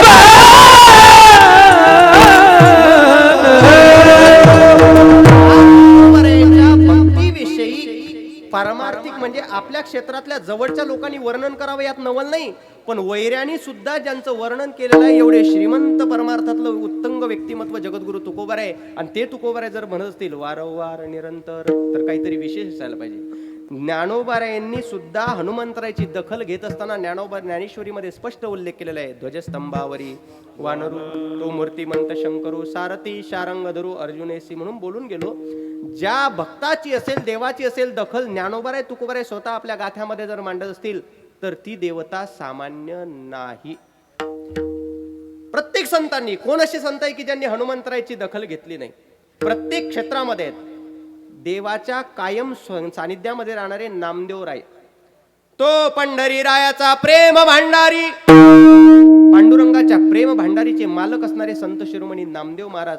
पण ते नामदेव महाराज सुद्धा काय बोलतात? महारुद्र प्रगटला नामा म्हणे म्या वंदिला. नामदेव महाराज म्हणतात मी त्यांना वंदन केला. प्रत्येक क्षेत्रामध्ये प्रत्येक देवतांनी संतांनी त्यांना वंदन केलेलं आहे, मान्य केलेलं आहे. तया माझा नमस्कार, त्यांना नमस्कार केला. काय भक्तीच्या त्या वाटा मला मागितल्या. आणि एक आहे, शास्त्रकार सांगतात तपे विन दैवत दिधल्या विन प्राप्त गुजे विन. विचारल्याशिवाय हिताच्या गोष्टी कोणी सांगत नसते. भक्ती मार्ग सांगत असताना प्रमाण सुरुवातीला असं सांगावं लागतं. श्री गुरु भाऊ सांगायचे, भक्ती मार्गामध्ये आणत असताना काय सांगतात? अरे याच्यासारखं सोपं काही नाही भक्तीपंत भाऊ, पण पाठशाळेत गेल्यानंतर कळतं भक्ती ते कठीण सुळावरील पोळी. मग जर एवढी कठीण असेल तर ते आपल्या सोबळावर सोडायची नाही. ज्याचा आधीचा भक्तीचा अनुभव आहे त्याला विचारायचं. मग याचा अनुभव हनुमंतराला दांडगा आहे म्हणून काय भक्तीच्या त्या वाटा मज दावाव्या. साधू सोडून या जगाच्या पाठीवर आपला उद्धार कोणी करू शकत नाही. वेदोपनिषदामध्ये एक सूत्र आलेलं आहे, गंगावत गजगंडवत गगनवत गांगे येवत गेयवत ये पापम क्षमयंती संगतिव्रता मेदान शृंगारिणो येषाम चित्तम अतीव निर्मलतरम येषाम न भग्नम व्रतम ते सर्वाण सुखयंती प्रतिदिनम ते साधो हो दुर्लभा. गंगावत गजगंडवत गगनवत गांगे येवत गेयवत. तुमचं जाऊ द्या, यांच्या फक्त डोक्याच्या नाही याच्याही वरून गेलं. ते साधूची अवस्था काय असते? काय होईल हनुमंतरायचं बोट पकडल्यानंतर? हनुमंतराय कसे आहेत? गंगावत. काय करते गंगा नदी? पापम क्षमयंती संगती प्रताम. तिच्या संगतीत गेल्यानंतर पापाचा क्षालन करते. आता याच्यातही एक पंढरी बाबा एक प्रश्न आहे. काही लोक म्हणतात गंगेत जे तीर्थयात्रे करू म्हणून गेले त्यांचा उद्धार होईल यात नवल नाही, पण तिथून ते बिस्लेरी बनवून आणतात. लोकांचा प्रश्न आहे, यानं उद्धार होतो का? त्यानंही उद्धार होतो. कसं काय? उदाहरण आहे सोपं व्यवहारातलं. इलेक्ट्रिक बोर्डमध्ये जर बोर्ड घातलं जाणून बुजून, काय होईल? करंट बसेल, शॉक लागेल. जाणून बुजून घातलं तर. पण समजा चुकून एखादी वायर कट झालेली असली, चुकून जर पाय पडला तर मग नाही, तेव्हा तर गुदगुल्या व्हायला पाहिजे ना. चुकून झालंय ना. आता तुमचा स्पर्श चुकून उद्या किंवा जाणून बुजून उद्या तिच्या स्वभावाचं दर्शन ते घडून देते. तसं गंगेचं सानिध्य लाभल्यानंतर तुम्ही तिथं जा का गंगा घरी येऊ द्या, तिच्या स्वभावाचं तुम्हाला दर्शन होणार म्हणजे होणारच. तसं मानवी जीवनामध्ये हनुमंतरायाचं सानिध्य तुम्ही एकदा पत्करलं की तुमच्या जीवनामध्ये तुमची इच्छा असली, तुमची इच्छा नसली तरी तुमचं कल्याण होणार म्हणजे होणार. पण त्याच्याकरता पहिली पायरी तया नमस्कार वारंवार आधी वागता यायला पाहिजे. वाकलं की स्वतः शब्द निघतात, धर्माचे पालन. छत्रपती शिवाजी महाराज राजे होते. राजांना अनुकूल भोगाचे उपभोग घेण्याकरता कोणाला विचारण्याची गरज नसते. अनुकूल भोग भोगता आले असते, पण तुकोबाऱ्याच्या समोर वाकावं, तुकोबाऱ्यांनी मग बोलावं. त्यांनी विचारलं होतं का काय भक्तीच्या त्या वाट्या? नाही, फक्त वाकले आणि वाकल्या वाकल्या तुकोबाऱ्यांना कळायला लागलं. तुका म्हणे तुम्ही निरविल्यावरी मग मज हरी, त्या हरीला कळलं सगळं आणि मग इथं स्थापित झालं आणि इथलं वाक्य बाहेर निघलं, धर्माचे पालन करणे पाखंड खंडन. लोक म्हणतात पूर्वीच्या काळामध्ये राजा व्हायचं म्हटलं की लोकांशी युद्ध करायचे, गोरगरीब कैद खाडीमध्ये बंद करायचे आणि आपल्या कारागृहात जेवढी लोकसंख्या तेवढे आपण राजे मोठे.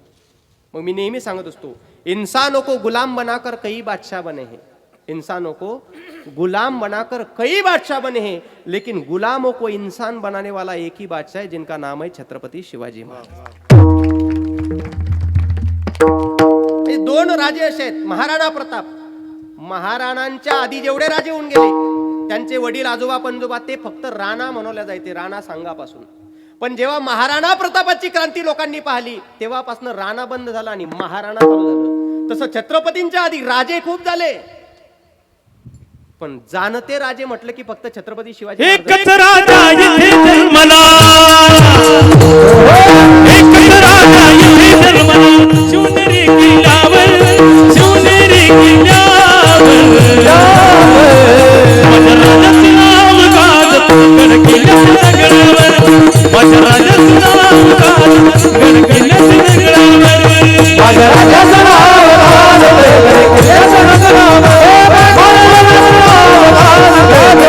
गडावर, सुंदर स्वराज्य निर्माण केले तलवारीच्या धारेवर, रयते जाती गाव दिले आपल्या नित्याच्या जीवर, राजावराली लढली मावळे भरोसाच्या राजावर, राजावर, राजावर,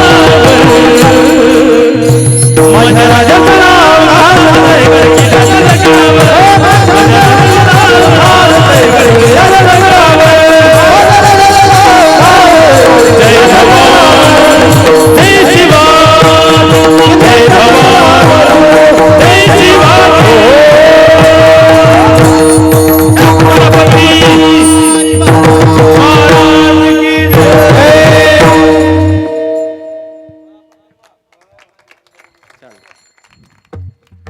छत्रपती शिवाजी महाराज खूप अगम्य, अपूर्व आणि अगाध आहे. माफी मागून बोलतो, बाकीचे जाऊ द्या. आपल्या धोत्रावाल्या लोकांनी छत्रपती फक्त खानापुरताच मर्यादित ठेवलाय. त्याच्यापेक्षा वेगळा आहे महाराज, खूप वेगळा आहे. धन्य धन्य शिवाजी शूर पराक्रमी तोन केले गर्दन, आजुनी पाणी दुष्ट गनिमा, आजुनी पाणी दुष्ट गनिमा, गडविला स्वराज्याचा इतिहास, तिचा रंग पेटवला,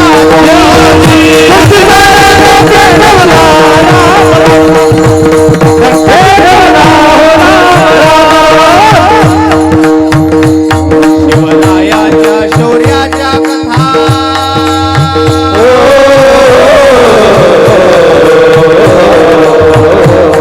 शिवरायाच्या शौर्याच्या कथा सांगू किती आता, एक एक कथा लाख मोलाची, एक एक कथा लाख मोलाची, एक एक कथा लाख मोलाची.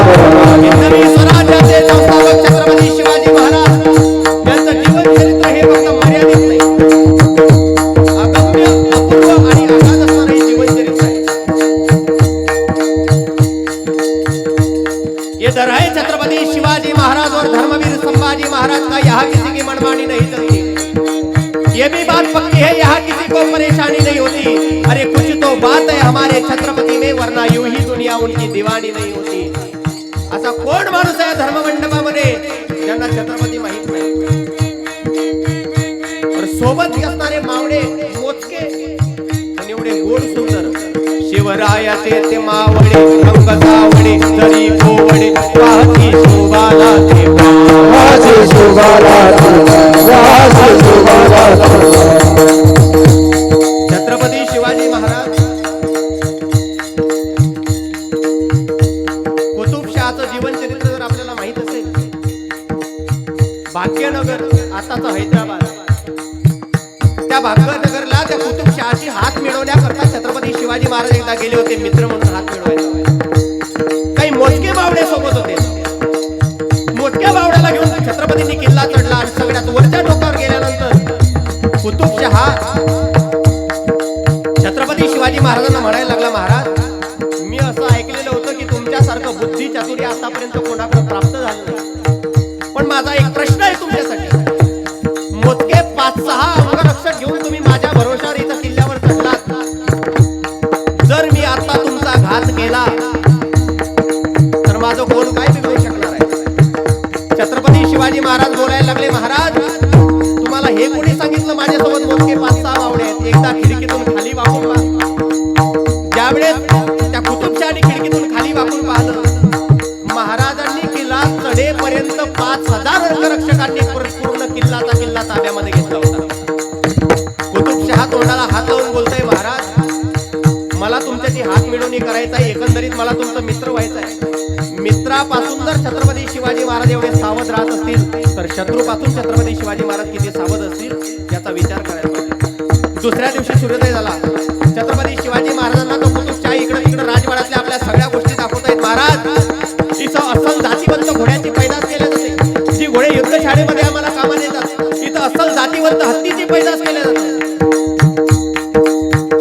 ज्यावेळेस हत्ती खाना दाखवला ना कुतुबशहाने, तो हत्ती खाना दाखवल्यानंतर कुतुबशहाच्या डोक्यामध्ये कळ निघाला आणि त्याला आठवलं छत्रपती शिवाजी महाराजांच्या जवळ हत्ती नाही. आणि मग थोडं हलकस डिवसण्याचा प्रयत्न केला. महाराज ही आमची हत्तीची शाळा आहे, इथं अस्सल जातीवंत हत्ती आम्ही पैदास करत असतो जे युद्धामध्ये कामात येतात. महाराज तुमच्याकडे हत्ती नाही का? मावळ्यांनाही प्रश्न पडला की आता महाराज काय उत्तर देतील, पण छत्रपतीच्या मुखातून निघलेला शब्द जमिनीवर पोचायच्या आधी मावळ्यांनी वेचून घेतला. छत्रपती महाराज म्हणायला लागले, कुतुबशहाजी आमच्याकडे तुमच्यासारखे हत्ती नाही, पण हत्ती सारखे मावळे मात्र जागोजागी आमच्या दरबारामध्ये. हत्तीसारखे मावळे म्हटले, हो मग माझ्या हत्तीसोबत तुमचा मावळा ते 100% लढू शकतो. बाजूला फक्त नजर टाकली तर येसाजी कंक नावाचा मावळा उभा होता. येसाजी कंकाला कळालं की आपल्याला हत्ती सोबत युद्ध लढायचं आहे. फक्त जी मंजूर म्हटलं आणि येसाजी समोर निघाला. हत्तीची आणि येसाजीची युद्ध त्या ठिकाणी चालू झाली आणि युद्ध चालू असताना हत्तीनं सोंडीने वार करावा, त्या येसाजी कंकानं तलवारीने वार करावा.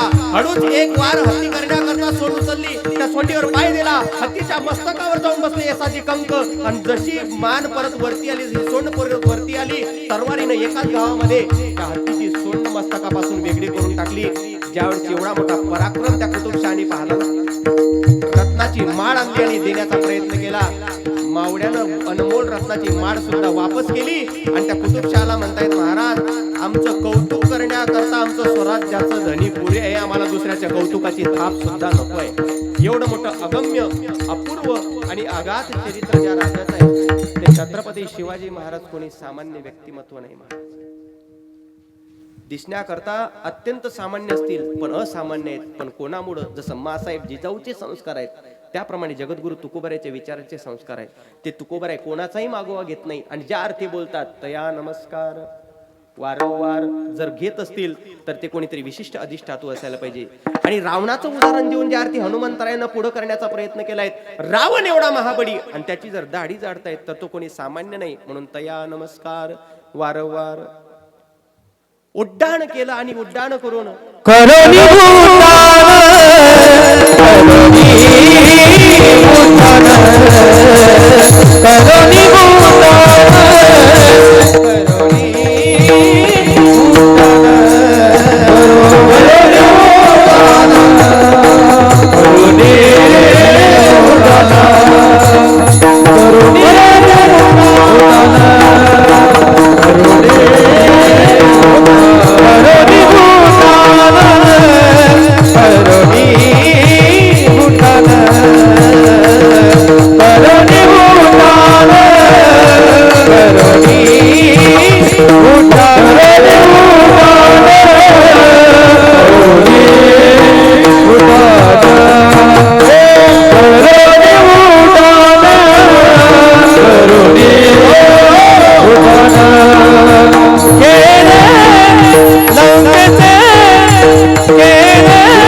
लंकेचं शोधन हनुमंतरायांनी केलं. ते उड्डाण एवढ्या समुद्राच्या पलीकडे असल्यानंतर हे सामान्याला अशक्य होतं, पण हनुमंतराय हे असामान्य आहे, आपण आधीच बघून गेलो. म्हणून त्या कार्याला सुद्धा सिद्धीमध्ये नेलं. कशाच्या बळावर? फक्त एका नामाच्या बळावर. हे नाम जगामध्ये सगळ्या गोष्टी करता कारण आहे. आराध्य आपलं कोणतं असू द्या. महाराज सांप्रदायिक जीवन जगत असताना आज गावातला प्रत्येक व्यक्ती हा दासच आहे, भक्तच आहे. पण अडचण अशी आहे, जे हनुमंतरायाला प्राप्त झालं, जे तुलसीदासांना प्राप्त झालं, ते आम्हाला प्राप्त का होत नाही? अजूनही चिंतनाचा विषय आहे. कारण आम्ही भक्ती करताना दिसतो, पण खऱ्या भक्तीचं वर्म अजून आम्हाला कळालं नाही. सोपं आहे. मावशी माझ्याकडे लक्ष द्या. तुम्ही सगळे माझं बोलणं आहे का? सोमवार, मंगळवार, बुधवार, गुरुवार, शुक्रवार, शनिवार, रविवार, एका हप्त्यामध्ये किती वार असतात? मी जाऊ का घरी वापस? 10 मिनिटानंतर जाणारच आहे. किती वार असतात एका हप्त्यात? 7 वार. बरोबर. आता या 7 वारापैकी जर महादेवाची भक्ती करायची म्हटली तर कोणत्या वारी करायला पाहिजे? सोमवार. आणि हनुमंतरायाची? बरोबर. महादेवाची भक्ती कोणत्या वारी? सोमवारी. मंगळवारी महादेव सुट्टीवर असता का? बुधवारी सुट्टीवर असता? आम्हाला महादेवाची भक्ती करायची म्हटली तरी आम्हाला सोमवार जर आठवत असेल तर याचा अर्थ अजून आम्हाला भक्तीचं वर्मच कळलं नाही. भक्ती करण्याकरता दिवसाची, काळाची, वेळेची, कंपाऊंडिंगची गरजच नाही मुळात. कशा करता गरज आहे? अहो, एखाद्याला देव विचारला तरी आमचं बोट मंदिराकडे दिसतं, पण तोच देव साधू संतांना विचारा, विठ्ठल जडी स्थळी जे जे दृष्टी दिसे ते ते हरी रूप, कुठेही नामचिंतन करतात. बरं, काळाची वेळेची मर्यादा जर विचार केला तर आपल्याला मर्यादा आहे. आपण कीर्तनामध्ये बसूनही भजन करत नाही, पण साधू संतांना विचारा, सर्व कार्य करता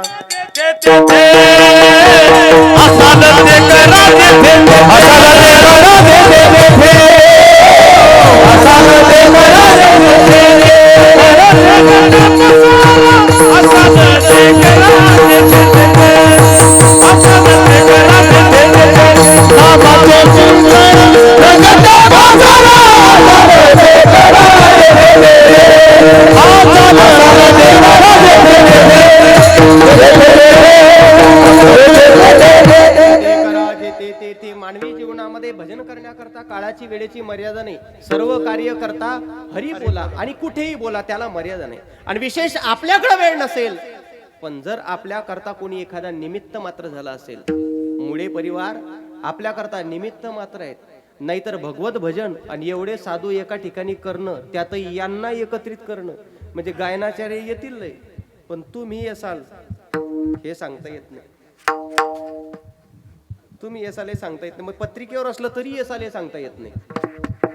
तुमचं बी महाराष्ट्रामध्ये मृदंगाचार्य म्हटले की सगळ्यात वरती ज्यांचं नाव येते ते रामबाबा आहेत. थोडस वेगळ्या पद्धतीनं बोलतो. मृदंग सगळेच वाजवतात, पण मृदंगालाही वाटावं की मला यांनी वाजवायला पाहिजे असंही व्यक्तिमत्व आहे. मृदंगालाही वाटावं की यांनी मला वाजवावं.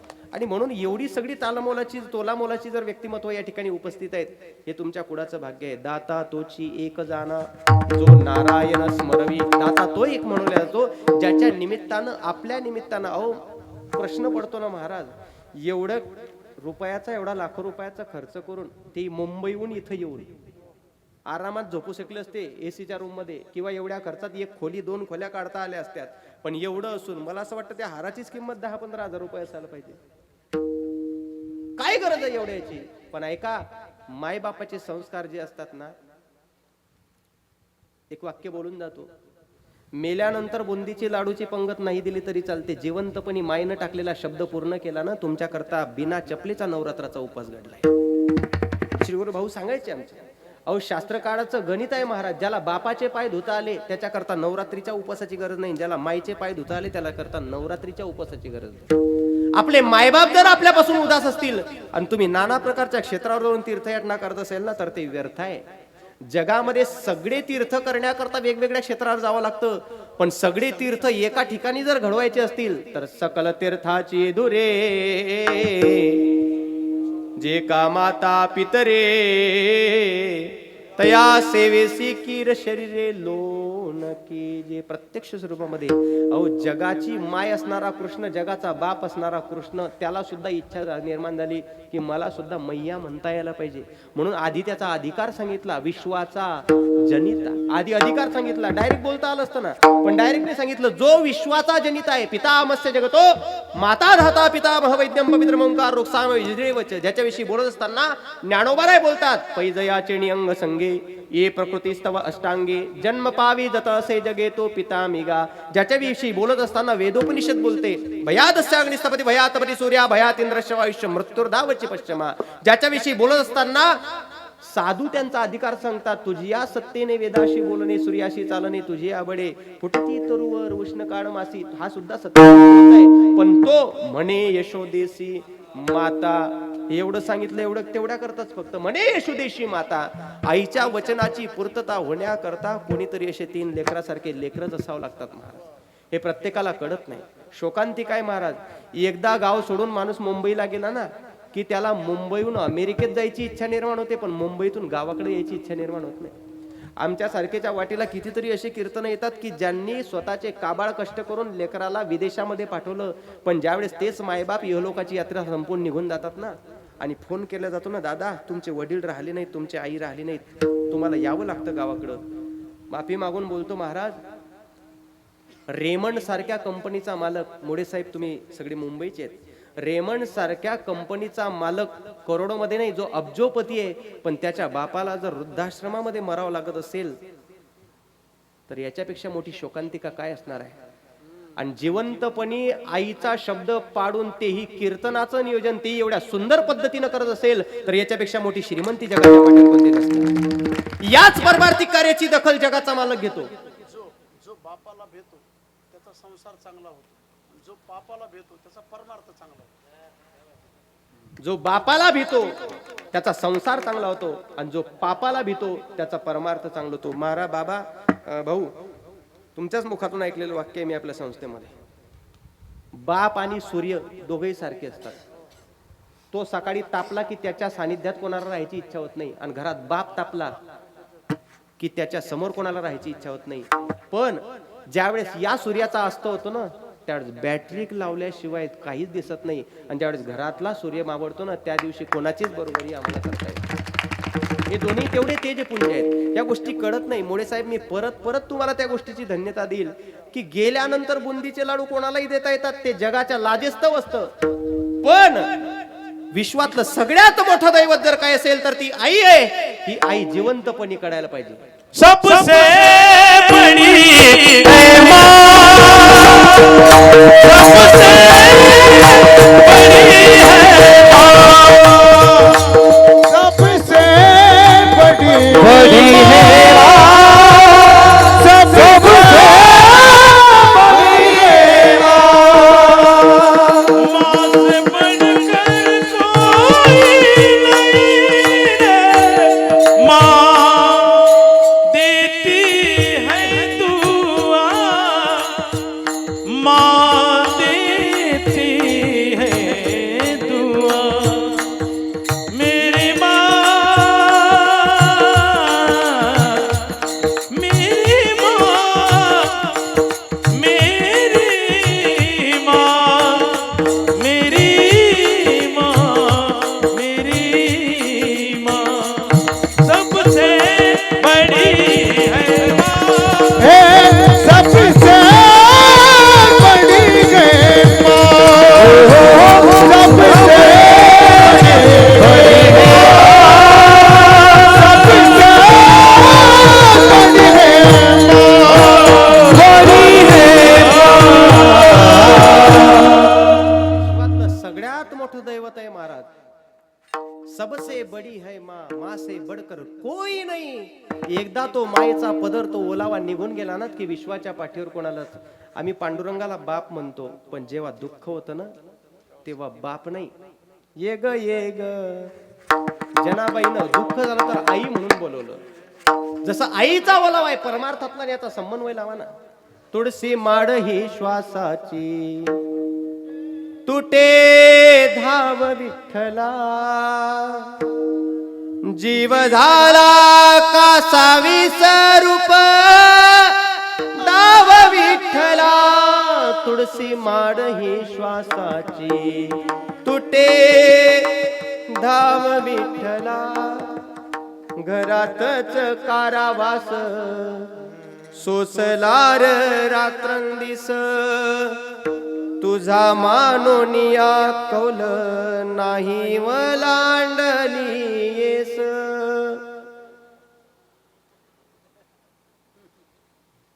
गोड लागना शिवार गोड लागणार शेत चंद्रभागेच्या तीराची आमा बोलवती रेत तुझ्या नामाविन नसे काही ध्यास विठ्ठला जीव झाला कासावीचा रुख दाम विठ्ठला पांडुरंगा विठ्ठला माय बापा विठ्ठला पांडुरंगा विठ्ठला माय बापा विठ्ठला तुळसी माळी श्वासाचे कुठे भाव विठ्ठला जीव झाला कासवी स्वरूप भाव विठ्ठला भाव विठ्ठला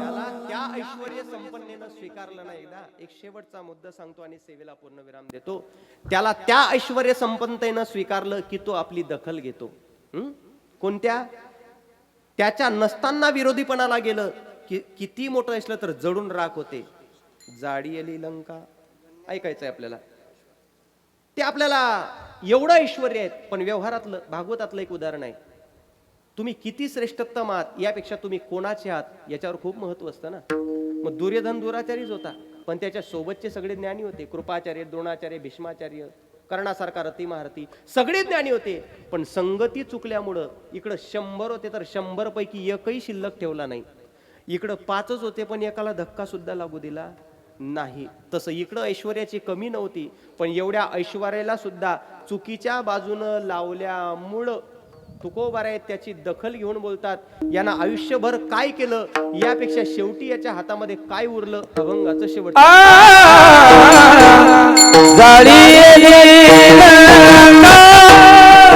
Oh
एकदा नाही दोनदा धन्य धन्य म्हटलं. आता ते सांगितलं तर परत विस्तार होईल. धन्योहम धन्योहम स्वात्मान म्हणणे सावेदी. ते धन्य कोणाला म्हणावं हे सुद्धा शास्त्रामध्ये गणित खूप सांगितलं आहे. जगाच्या पाठीवर हनुमंतरायांची दास्यत्व भक्ती केली की माणसाला असाध्य ते सुद्धा साध्य करता येतं. एवढंच साध्या सोप्या सरळ भाषेमध्ये सांगू शकतो. उपस्थित असणारी सगळी परमार्थातील साधक मंडळी या ठिकाणी उपस्थित आहेत. सर्वांच्या चरणी प्रेमपूर्ण भावना समर्पित करतो. आज विशेष आदरानं आमचे पंढरीनाथ बाबा आदरणीय श्रद्धेय पूजनीय भाऊनंतर आम्ही ज्यांना पाहत असतो असे आदरणीय आमचे राम महाराज काजडे श्रद्धेय भाऊ या ठिकाणी उपस्थित आहेत. त्यांच्या चरणी प्रेमपूर्ण भावना समर्पित करतो.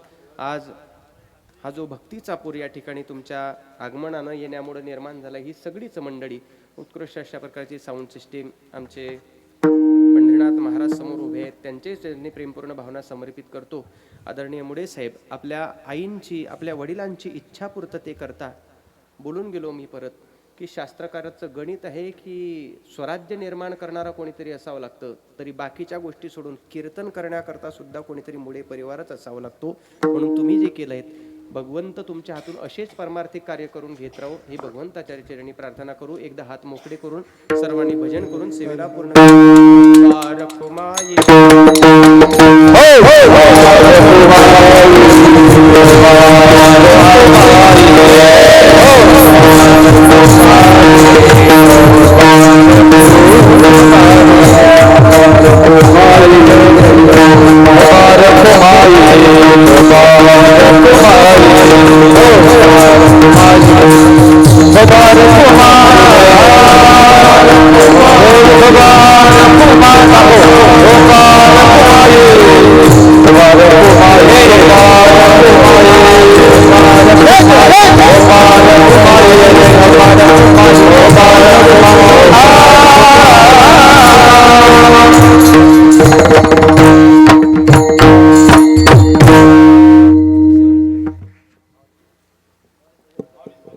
ज्ञानेश्वर माऊली